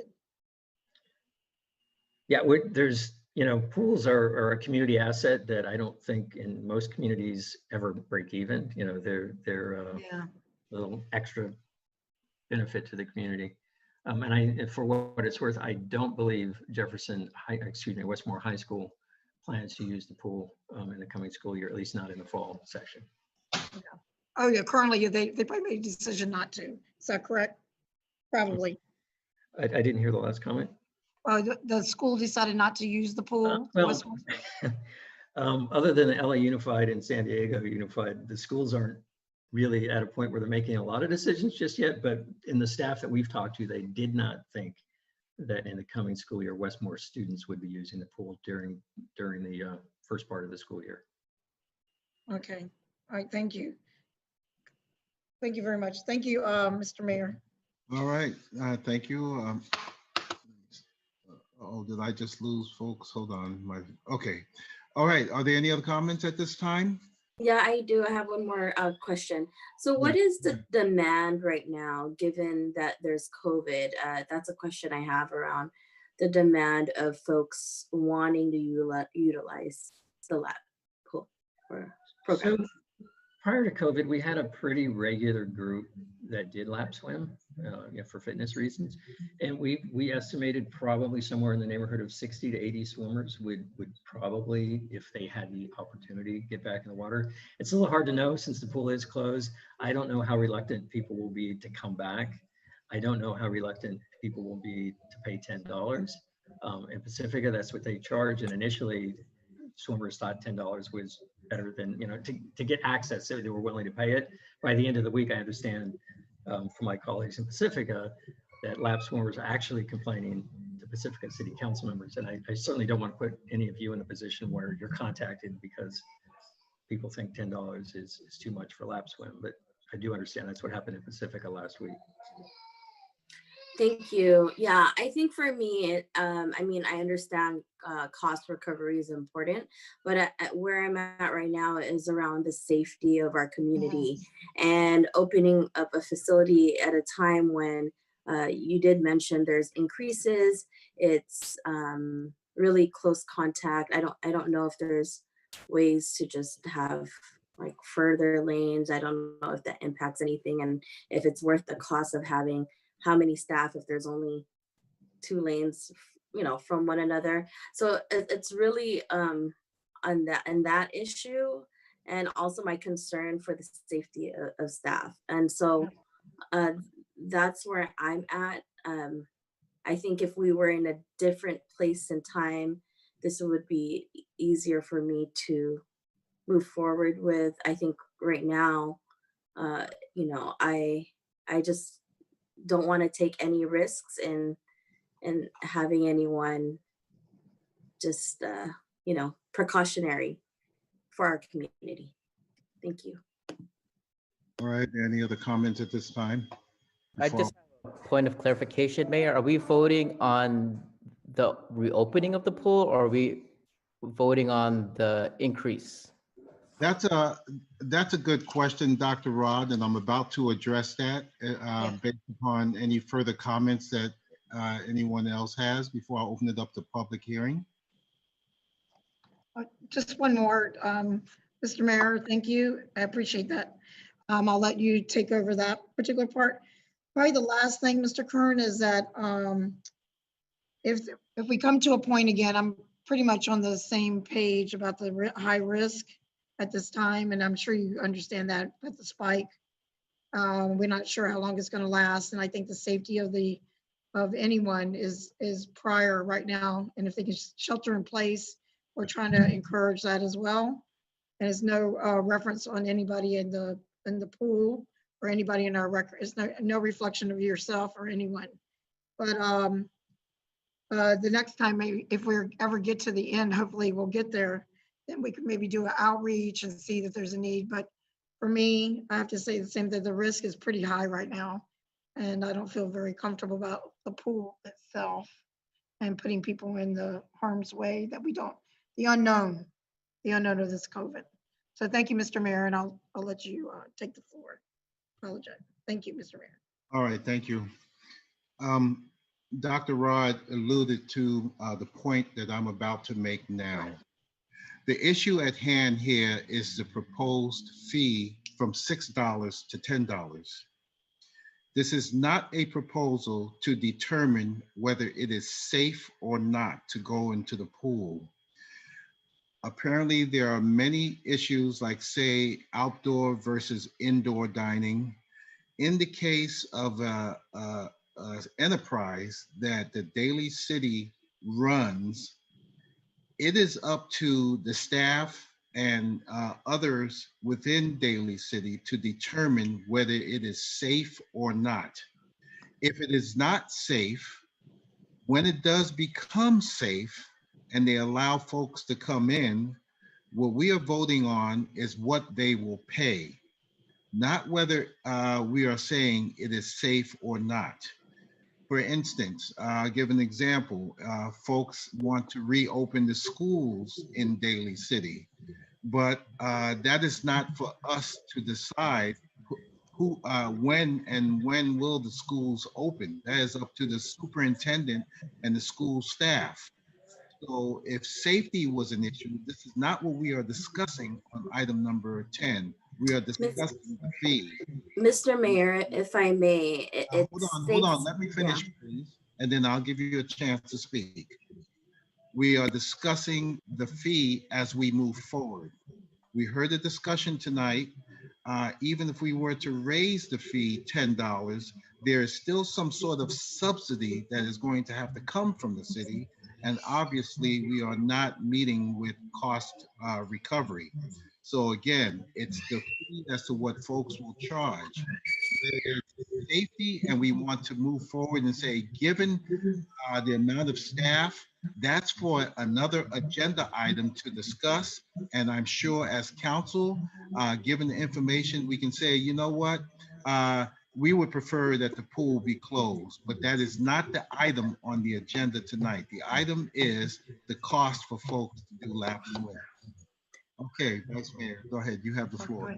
Okay, Mr. Mayor, sorry. When I read the staff report, it said, if the city council concurs, staff in the aquatics division of the Department of Library and Recreation Services will reopen Giamona Pool in late July for lap swim.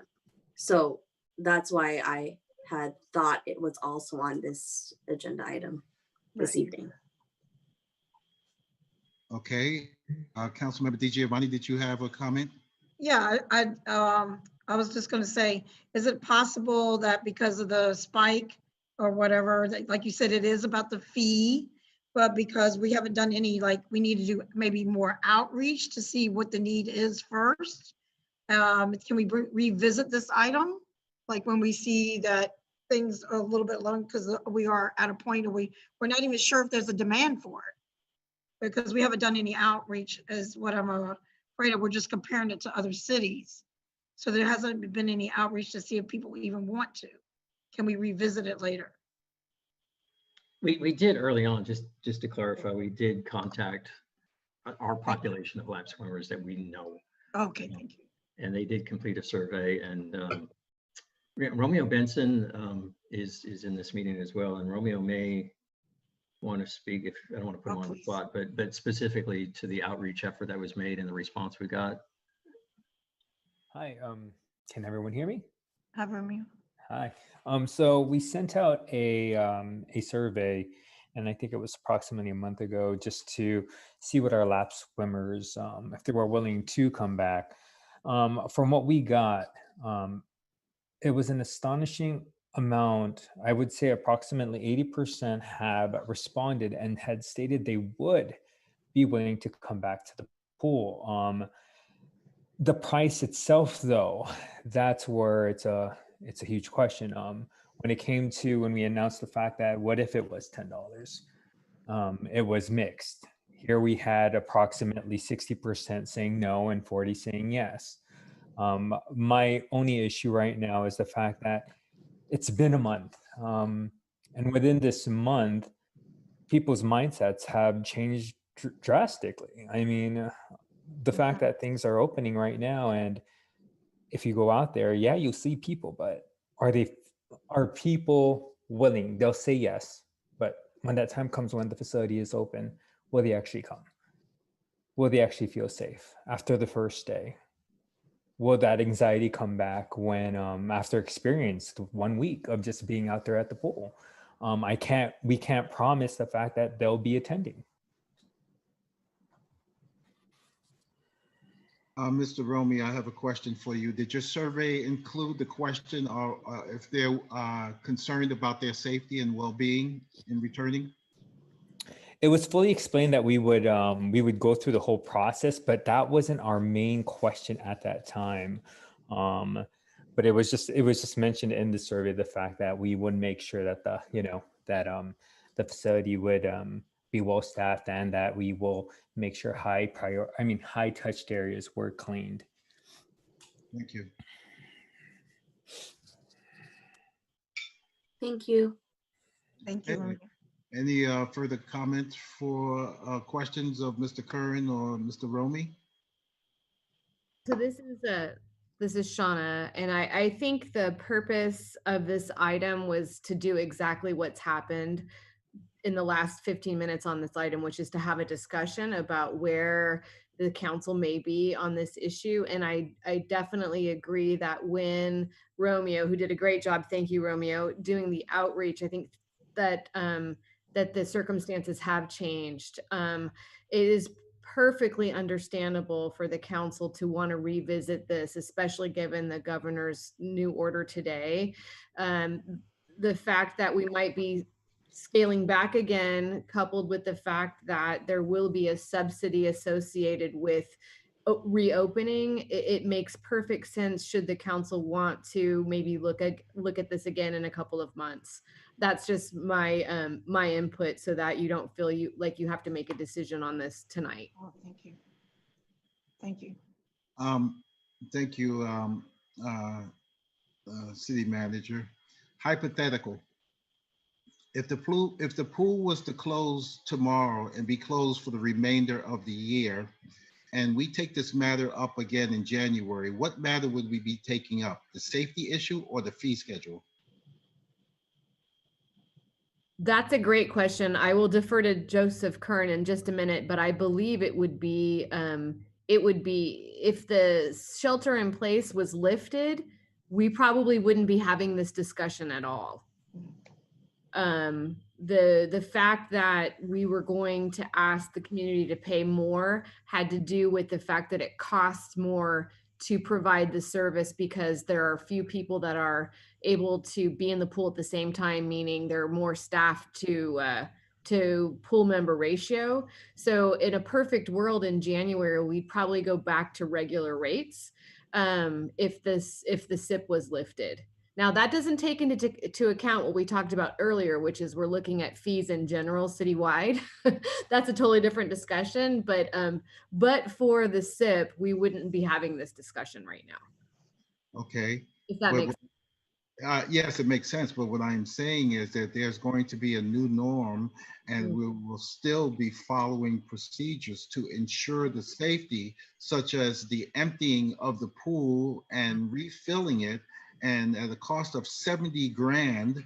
And obviously, the city is putting out some sort of money, and we are not getting it back in the way of fees, whether the pool is open or closed. Good point. And you're right. There may be ongoing safety efforts and initiatives that we would have to come back to council at some point anyway to recover some of those costs. Okay. All right. Good. Thank you for the update. Okay. Are there any further questions from my colleagues? Hearing none.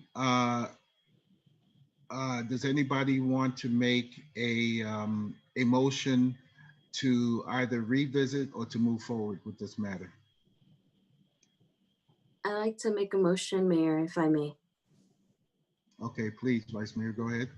I make a motion to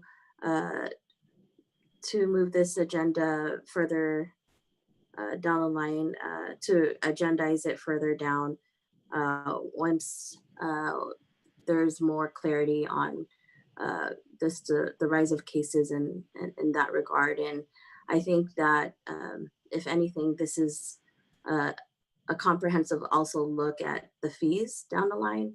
But at this point, I think for the safety reasons of our community as well. So I'd like to just re-agendize this for a future meeting. All right, Vice Mayor, we do have a motion. Is there a second? Second. We have a first and a second. Further discussion or comments? Okay, I will make a comment at this time before we take a vote. And that is to the city manager and Mr. Curran.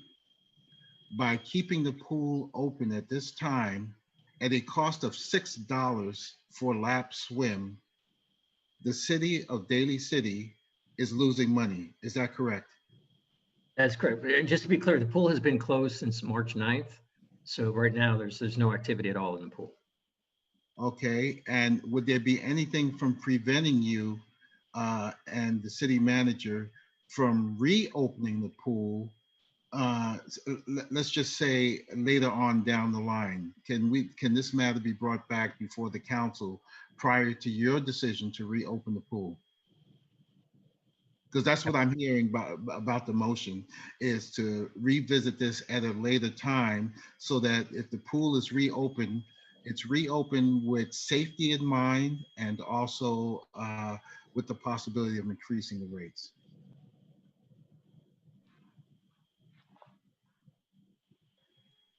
I'm gonna answer that and say yes. So I think we will continue to follow the shelter in place. We'll continue to follow the outreach that we get from the community about whether or not they're really sorely missing this. And we'll continue to look at the cost of reopening it versus the safety issues. And we will definitely bring this forward to council in consideration for all of those factors. Excellent. Thank you so much for the clarification, Mr. Curran. Thank you for your report. I will add one more, because I know there are people, interested parties watching this evening, especially from the Daly City Dolphins. This issue was not about the Daly City Dolphins. This was about lap swim. but they were kind of gauging to see if the pool would open to start the conversation. So that might be something we can package together at a future date, the consideration of the Daly City Dolphins returning to the pool as well. Oh, that's great. All right, but I'm going to remain firm that as per this particular meeting, safety was of utmost importance. And so when it does return back to the council, I hope that we would have those questions answered to include the cost involved in order to maintain this pool should it reopen. Absolutely. Okay, thank you. So on the motion has been first and second. Is there any further discussion? Okay, so Madam City Attorney, I'm going to defer to ask a question. The item was proposed new fees for lap swim at Giamona Pool. However, there's been a new motion indicated on the floor that has different language than what actually number 10 has. So do we vote on number 10 and then move to the motion, or we'll entertain the new motion that's on the floor and take a roll call vote? I would suggest, since this is a fee that requires a public hearing and it is published in that way, that I would table this item rather than have a motion to continue to a date certain, given the situation. In that sense, you can just make a motion to table this, Mayor, and just vote. And essentially, when the city manager is in and the director is available to put this back on the agenda, we would renotice it accordingly with the proper fees. Thank you, Madam City Attorney. I actually think that that's much cleaner because we're pertaining to the item number 10 exactly as it is written. So if it's okay with you, Vice Mayor, I hope that you would consider amending your motion that has been placed onto the floor to say specifically item number 10, that we table this matter until a later time that it can be brought to us. Happy to move it to that motion to table this item at a later time. Thank you, Vice Mayor. And Pam, thank you, Councilmember Di Giovanni. So on any further discussion? Okay, may I have a roll? Mr. Salty, do we have any public comments? I'd like to open it up to public. I do have one comment. It's from Ray Satori. It says, "For God's sake, please consider moratorium to all increases in fees, toll, wages, or even salaries while we are having this pandemic world crisis. Let's have a good conscience to your constituent. Remember, equals this year is an election year." Thank you, Mr. Salty. Okay, I'd like to close public comments at this time. We do have a motion on the floor, so I'll call the question. May I have a roll call, please, on the motion, which is to table this matter until a later time? Madam City Clerk, would you kindly call the roll, please? Ms. Di Giovanni, Aye. Ms. Manalo, Aye. Dr. Ross, Aye. Mr. Buenaventura, Aye.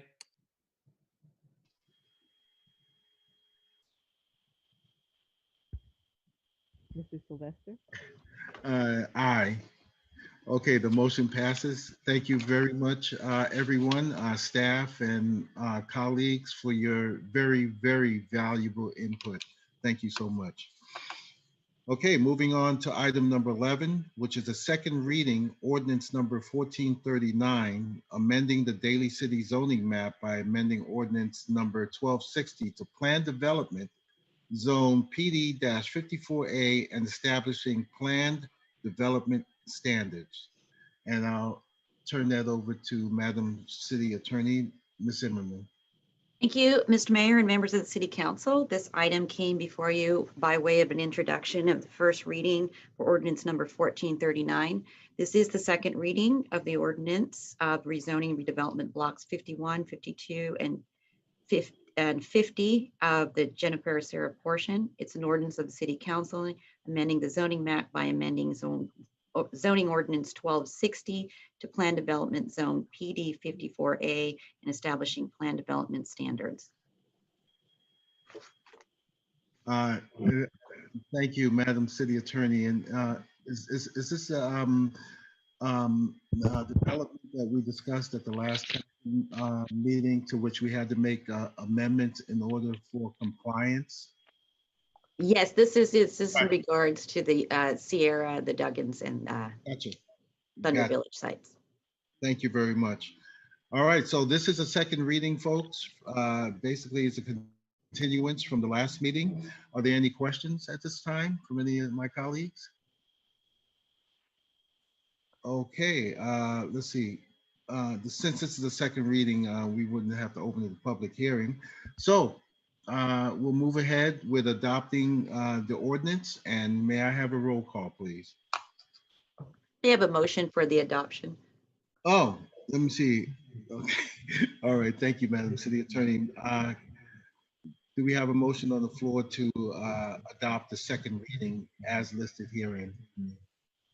Motion to adopt second reading. And I'll second that motion. Is there any further discussion? May I have a roll call, please, Madam City Clerk? Ms. Giovanni, Aye. Ms. Manalo, Aye. Dr. Rod, Aye. Mr. Buenaventura, Aye. Mr. Sylvester. Aye. Thank you so much. Thank you. All right, the next item is public appearances and communications. And what I like to do now is turn it over to Mr. Stolte, if you have any communications from the public.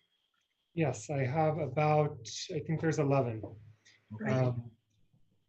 Okay, the first one is from Holly Lim. It says, pass a strong resolution that supports Black Lives Matter, redistribute DCPD funds, and create an oversight committee. She also had another comment, and I just want to make sure, I connected with her separately, but it did say, I don't want to submit my public comment here. I want to speak at the actual meeting. Sometimes the staff doesn't read the comments. Okay, the next one is from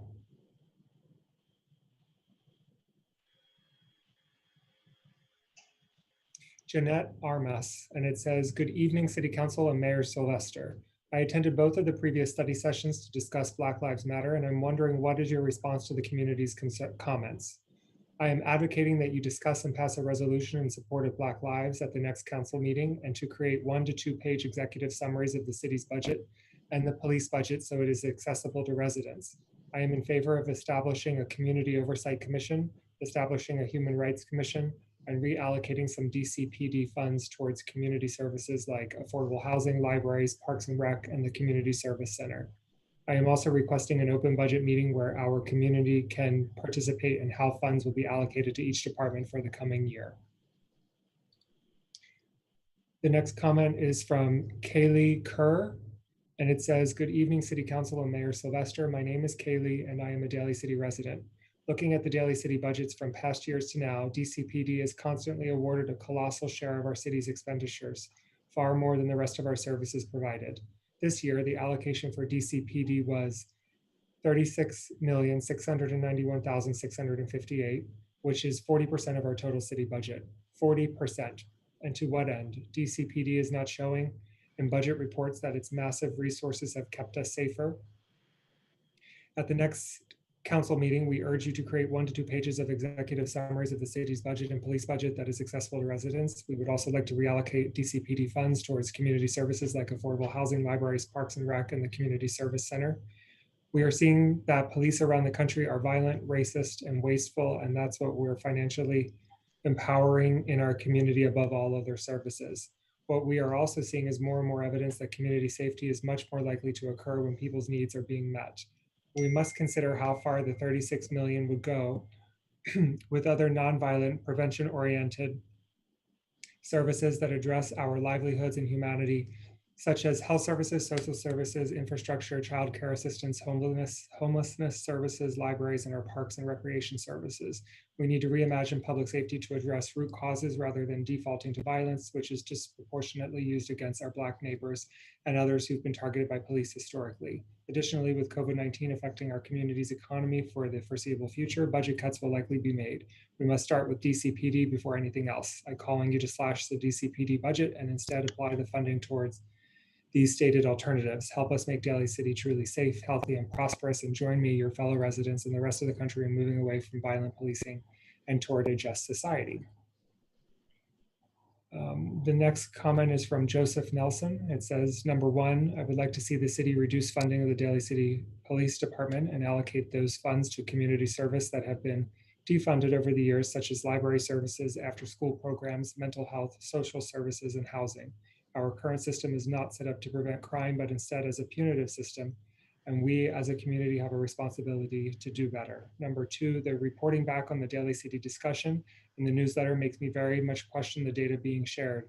I am concerned that this sort of highly unscientific survey, which has many sorts of biases as to who responds, but also ranking only by first choice, hides how respondents may have actually felt because it does not weight lowest ranking.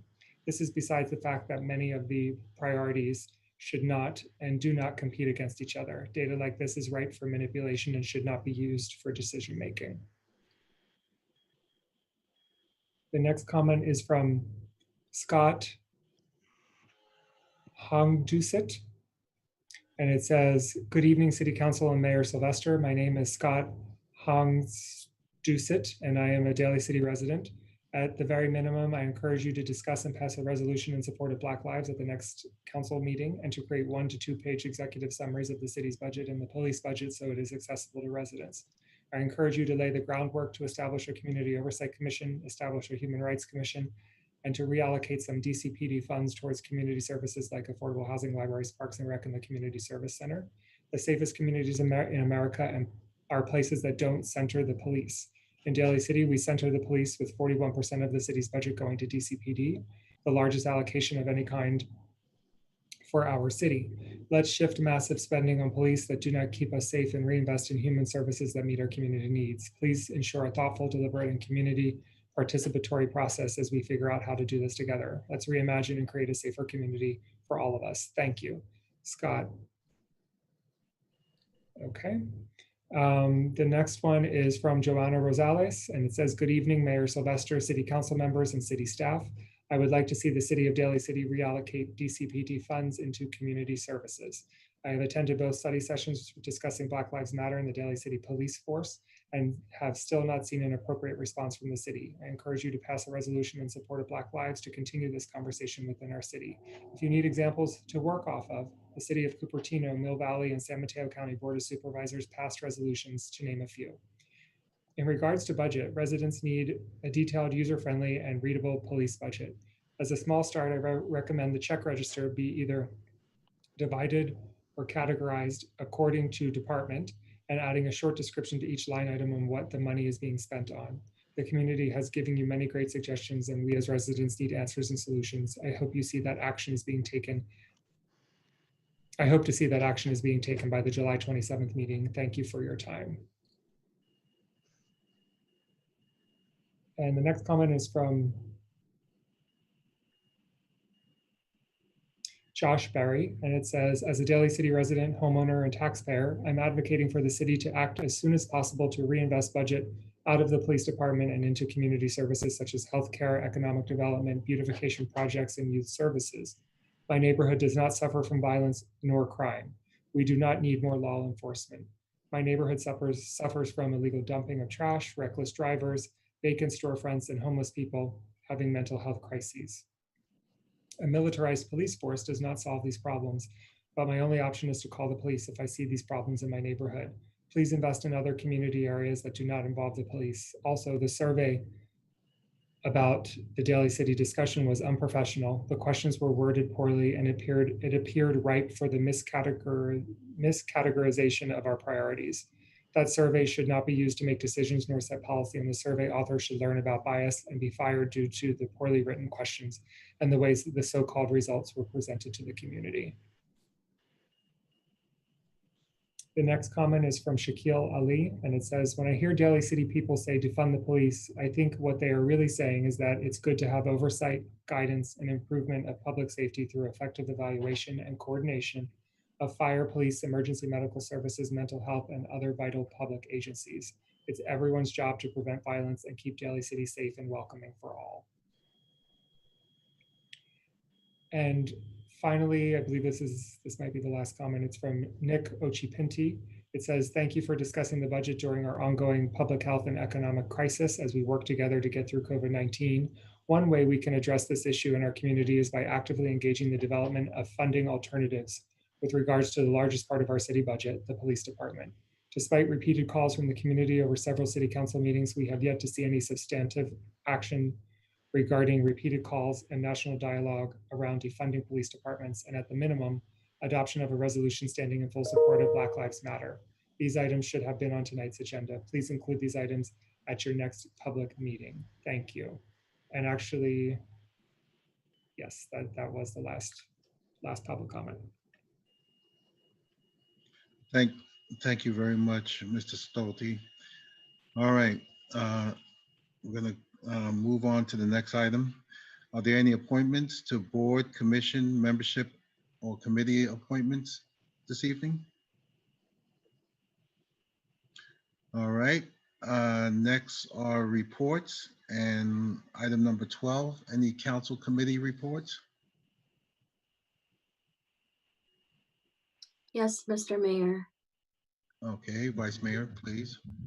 On June 23rd, we had a Affordable Housing Council Committee and basically talked about the terms and conditions for the Daly City Housing Trust Fund loan for the 21 apartments located on East Moki and Abbott Streets. Also, there was a request for development funding from the core companies on 493 Eastmore. Also, I remember that meeting with you, Mayor. We were very productive with staff. Request for pre-development funding assistance from Bridge Housing for Carter Martin site, and then also revisiting the BMR rental housing program guidelines. I know that we are going to continue to convene on some of the items on this, but definitely looking extensively at opportunities where we can support more affordable housing, and also talk about ways we could also support rental subsidies for those that are in need at this current time. Thank you, Vice Mayor. Being that I attended that committee meeting with you as well, I have to concur. And to add on, I appreciate your thoughtfulness and asking the correct questions. And we're talking about deep affordability. I do recall one piece of property, I mean, as low as even 50% AMI. And, we're doing everything we can to provide affordable housing for our community in Daly City. And it's definitely a pleasure to serve with you on both those committees. And I'd like to thank staff for keeping us up to date in those areas. And we will continue to provide the information to council. So thank you so much. Thank you. You're welcome.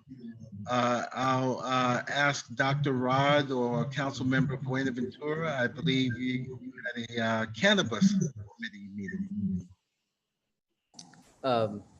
I can go ahead and provide some updates, and then Councilmember Buenaventura, if you want to add on, tag team, feel free.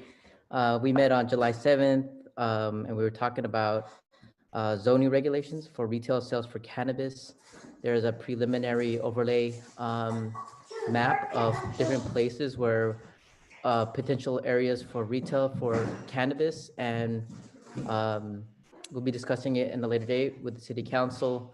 I think one thing that I want to highlight is that when we're looking at this overlay district, it's not concentrated in one area or focuses one area, but it was a general map of Daly City and different potential areas that are have certain regulations. I think it was 600 feet away from schools and different areas around City Hall and the Bay Shore, top of the hill Mission, all the way down to the most southern point of Daly City. So I think this map has shown some equity in terms of like potential areas for retail. And then Councilmember Ray, if you want to add anything else, if I missed anything. No, Dr. Rod, you did a great job. I think you covered all the points. I will just give my own personal opinion is that I thought the staff did a great job of putting together the overlay. There was, as Dr. Rod said, there was clearly equity, fairness. There was no one specific concentration area. Staff was very concerned about separation and distancing. And so I thought it brought the right balance. And so I'm looking forward for when the staff actually brings this before the council on a regular council meeting. It'll be an interesting discussion, but you can be assured that what is being produced was done very thoughtfully, carefully, and in consideration of a lot of different factors, including all of your comments the last time we discussed it.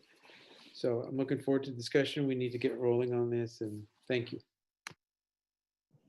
Thank you, Councilmember Buenaventura and Councilmember Dr. Rod. All right, are there any other council committee meetings reports? All right, we'll move on to item number 13. How about city council reports? I would like to add something, Mr. Mayor. Please do, Dr. Rod. I just hearing from the public comment about a statement for Black Lives Matter.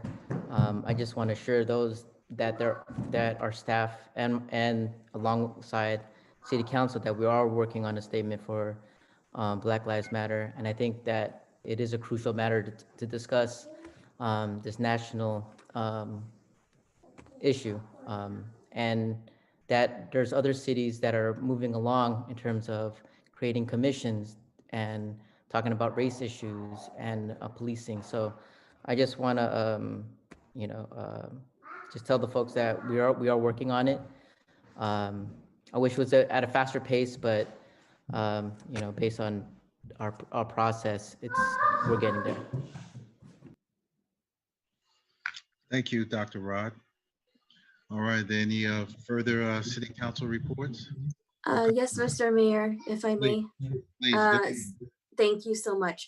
So I am part of the equity recovery group with the county, and the last meeting we provided recommendations with the recovery coordinating committee plan, and really they talked about ways in which to ensure that minority businesses have support and small businesses. And so it's really kind of a way to ensure that there is equity and assistance. Even for the next round of grants, they will have applications not only online, but they could be done over the phone, just to ensure that folks that don't have access to technology can avail of opportunities such as this SMC Strong grant that was previously sent out with overwhelming amount of folks applying. Also this Thursday, the same equity recovery group is invited to join the Public Information and Outreach Committee, in which I know both Shauna and Stephen are part of, alternatively, to ensure that outreach to our community in Daly City is there. And it's really important given the fact that we are the largest city in San Mateo County. So thank you both for sitting on that committee and representing on that as well. I do want to also address those that have spoken and sent in letters. I want to thank Mayor Sylvester for, I know, putting on a special meeting in which to let the public know we are working on having a resolution, in regards to Black Lives Matter and the racial inequity that's happening. And we will continue to work on this, and it is in progress. And so just wanted to let everyone know that as well. So thank you very much. Thank you, Vice Mayor. Okay, any further comments at this time from the City Council? No, Mr. Mayor, I think it's an item, Mr. Mayor. Are we able to discuss, or the list that Shauna and Stephen and them put together? If you're referring to items on the city manager's report, Oh, yes, that'd be great. that's coming. Thank you, Mr. Mayor. And thank you, City Manager. All right. Any further comments from council at this time? Okay, we'll move on to the next item, which is item number 14, staff. Great. And 14A is the city manager's report. And I'll turn it over to our city manager. Thank you, Mayor, Vice Mayor, and council members. So as part of the agenda packet tonight, there are 2 items. The first is the ongoing city manager memo, which is the update on the ongoing services that the city is providing during this pandemic, which is obviously unique to Daly City. And what a lot of cities are also dealing with changes in services. So a lot of this is just sort of a reiteration of what you've already seen. I think the important part of the narrative in this memo is the relief that we have provided to our residents throughout this time. I won't get into any specifics unless you have questions, but the section on relief to residents is actually a good segue to the second memo, which I have to give credit to our Director of Water Wastewater Resources, Thomas Piccolotti, for initiating this action, because he and his staff, along with some consultants that are experts in this field, recognize the uncertainty, the economic challenges, and have really made the recommendation to, during this time, defer the increases that we were going to have take place. 9.5% we were going to originally ask for July 1st of 2020, but given this timing's not great. We can absorb it through our funding, and so staff is recommending to provide that relief to our residents and defer those rate increases to January 1st, 2021. And so that was something we both, Tom and I, wanted to highlight tonight. But of course, Mr. Piccolotti and I can talk about that item as well as any items I can talk about on the city manager memo. Thank you, Madam City Manager. Okay, great. Now I'd like to move on to Mr. Piccolotti. He's been patiently waiting, and I'm sure folks would like to hear in further detail what was recommended. And please enlighten us, Mr. Piccolotti. You have the floor. Well, thank you and good evening. Whoops, am I on mute? No, you're fine. Okay. As I said, thank you and good evening to you, Honorable Mayor, Vice Mayor, council members, staff, and our public. City Manager captured quite a bit of it, so pretty much on point there. But as described in the report that's before you tonight, staff has been paying close attention to the current economic situation and uncertainty. And at the City Manager's direction during the budget process, the department took a real close look at our projected revenues and expenditures and identified cost savings in key areas. I'll just say that the manager made it clear during the budget process not to leave any stones unturned. And as a result, we're able to pass on savings to our citizens and businesses at a crucial time by deferring the 9.5% rate increase to January of 2021. The resolution passed by council in 2018 setting the water rates, along with recent court decisions, allows this type of deferral to take place. I can get into detail if you'd like on that. But I'd also like to say that other agencies have also deferred programmed increases during this time, including our wholesale supplier, the San Francisco Public Utilities Commission, Cal Water managed cities of South San Francisco, San Mateo, San Carlos, Westboro, Coastside, Mid-Peninsula, North Coast County water districts, to name a few.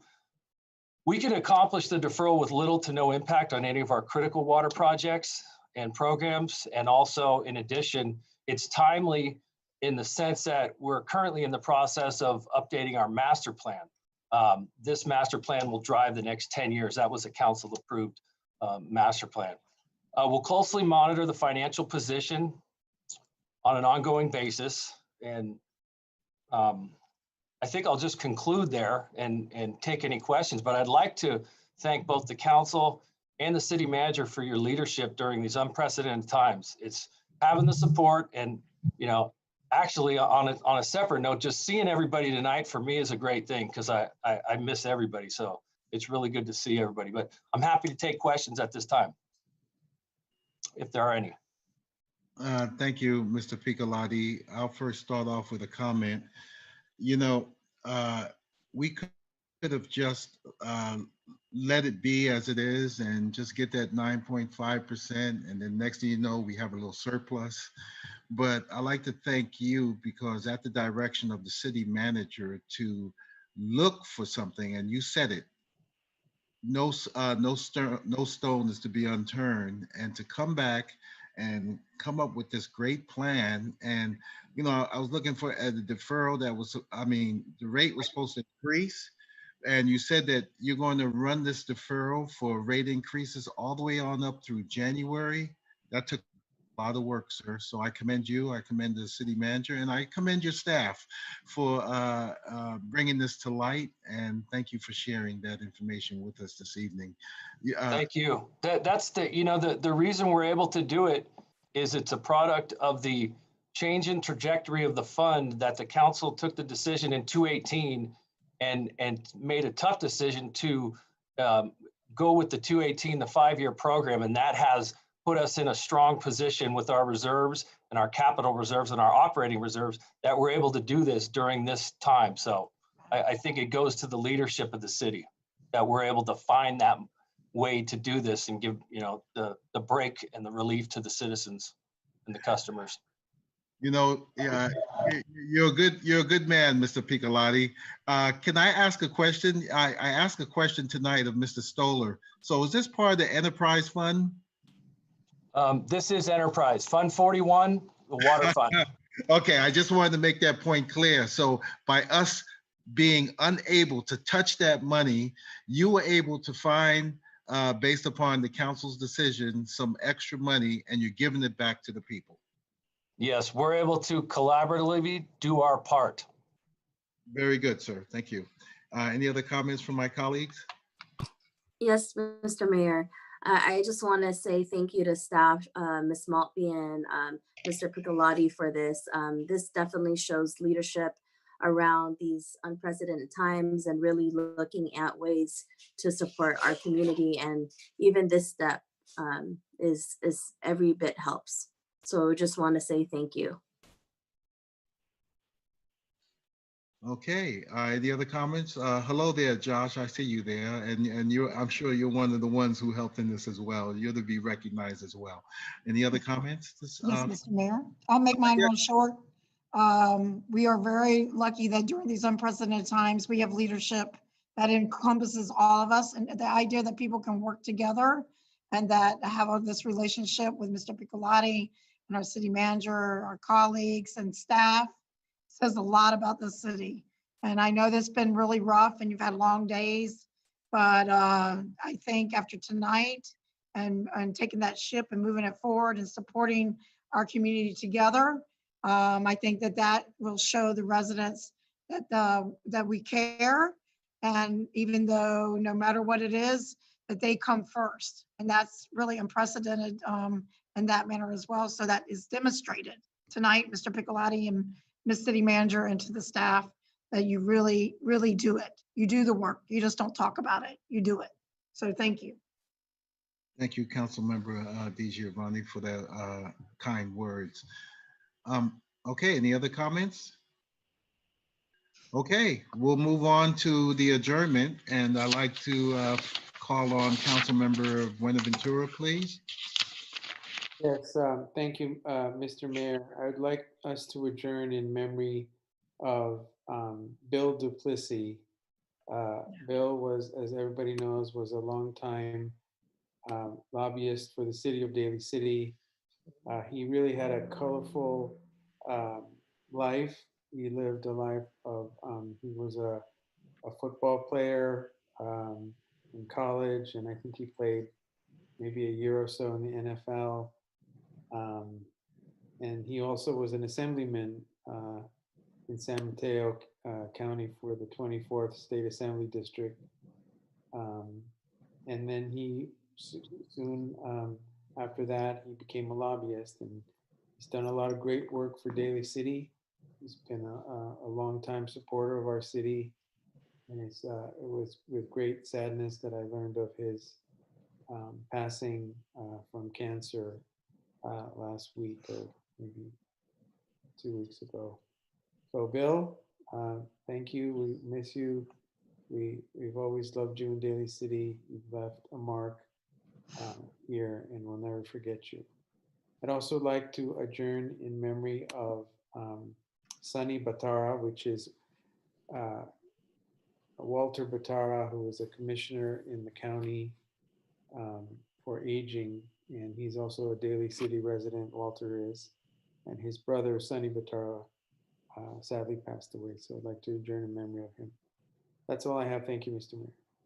Thank you, Councilmember Buenaventura. Councilmember Dr. Rod? Yes, this is, I want to adjourn in memory of John Eric Swing. I have a statement from their family. My association with John Swing is when I was a teenager. He was really involved in the Filipino Student Union, Katipunan, in UC Riverside. And I remember him being my older brother's friend in college. And it was one of the first times I was exposed to a phenomenon called Philippine Cultural Night that's happened all throughout the nation and started SF State. So I'm just going to read an abbreviated statement from family. So it is with great sadness that we announce the passing of our loved one, John Eric Swing, a longtime community organizer, Asian American advocate, U.S. Marine Corps veteran, and ethnic studies scholar. John left an indelible impact on the city of Los Angeles, California, and kept family at the center of his life.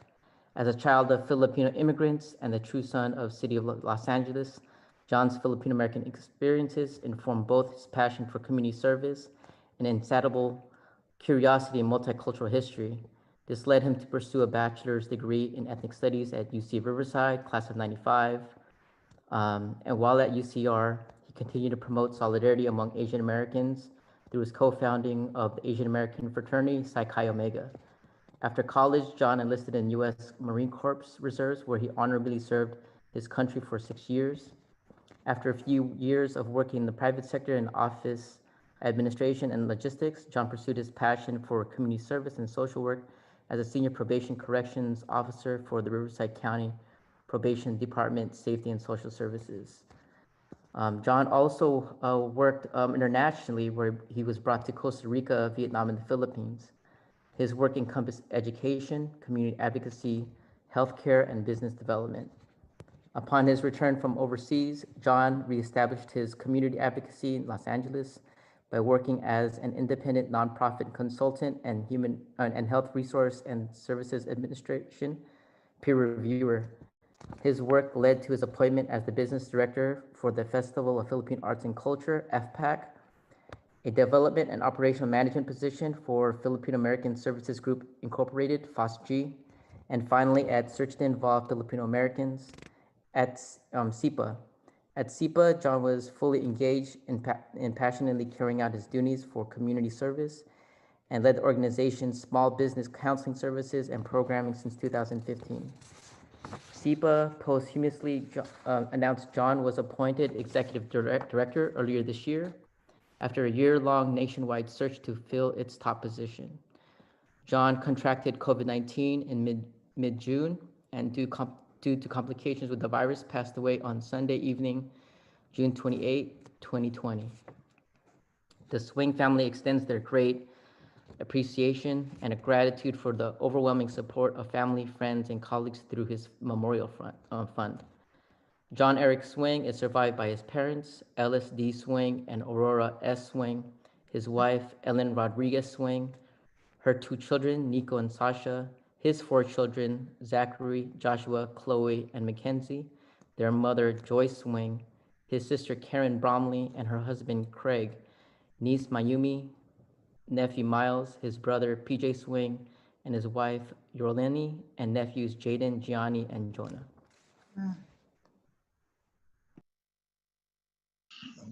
Wow, that was very touching. Thank you so much, Dr. Rod, for that bio. I would like to close in adjourn in memory of Jane Guillory. This is the Detective Christopher Collins's paternal grandmother of our police department. So with that being said, I would like to pause for a brief moment of silence, please.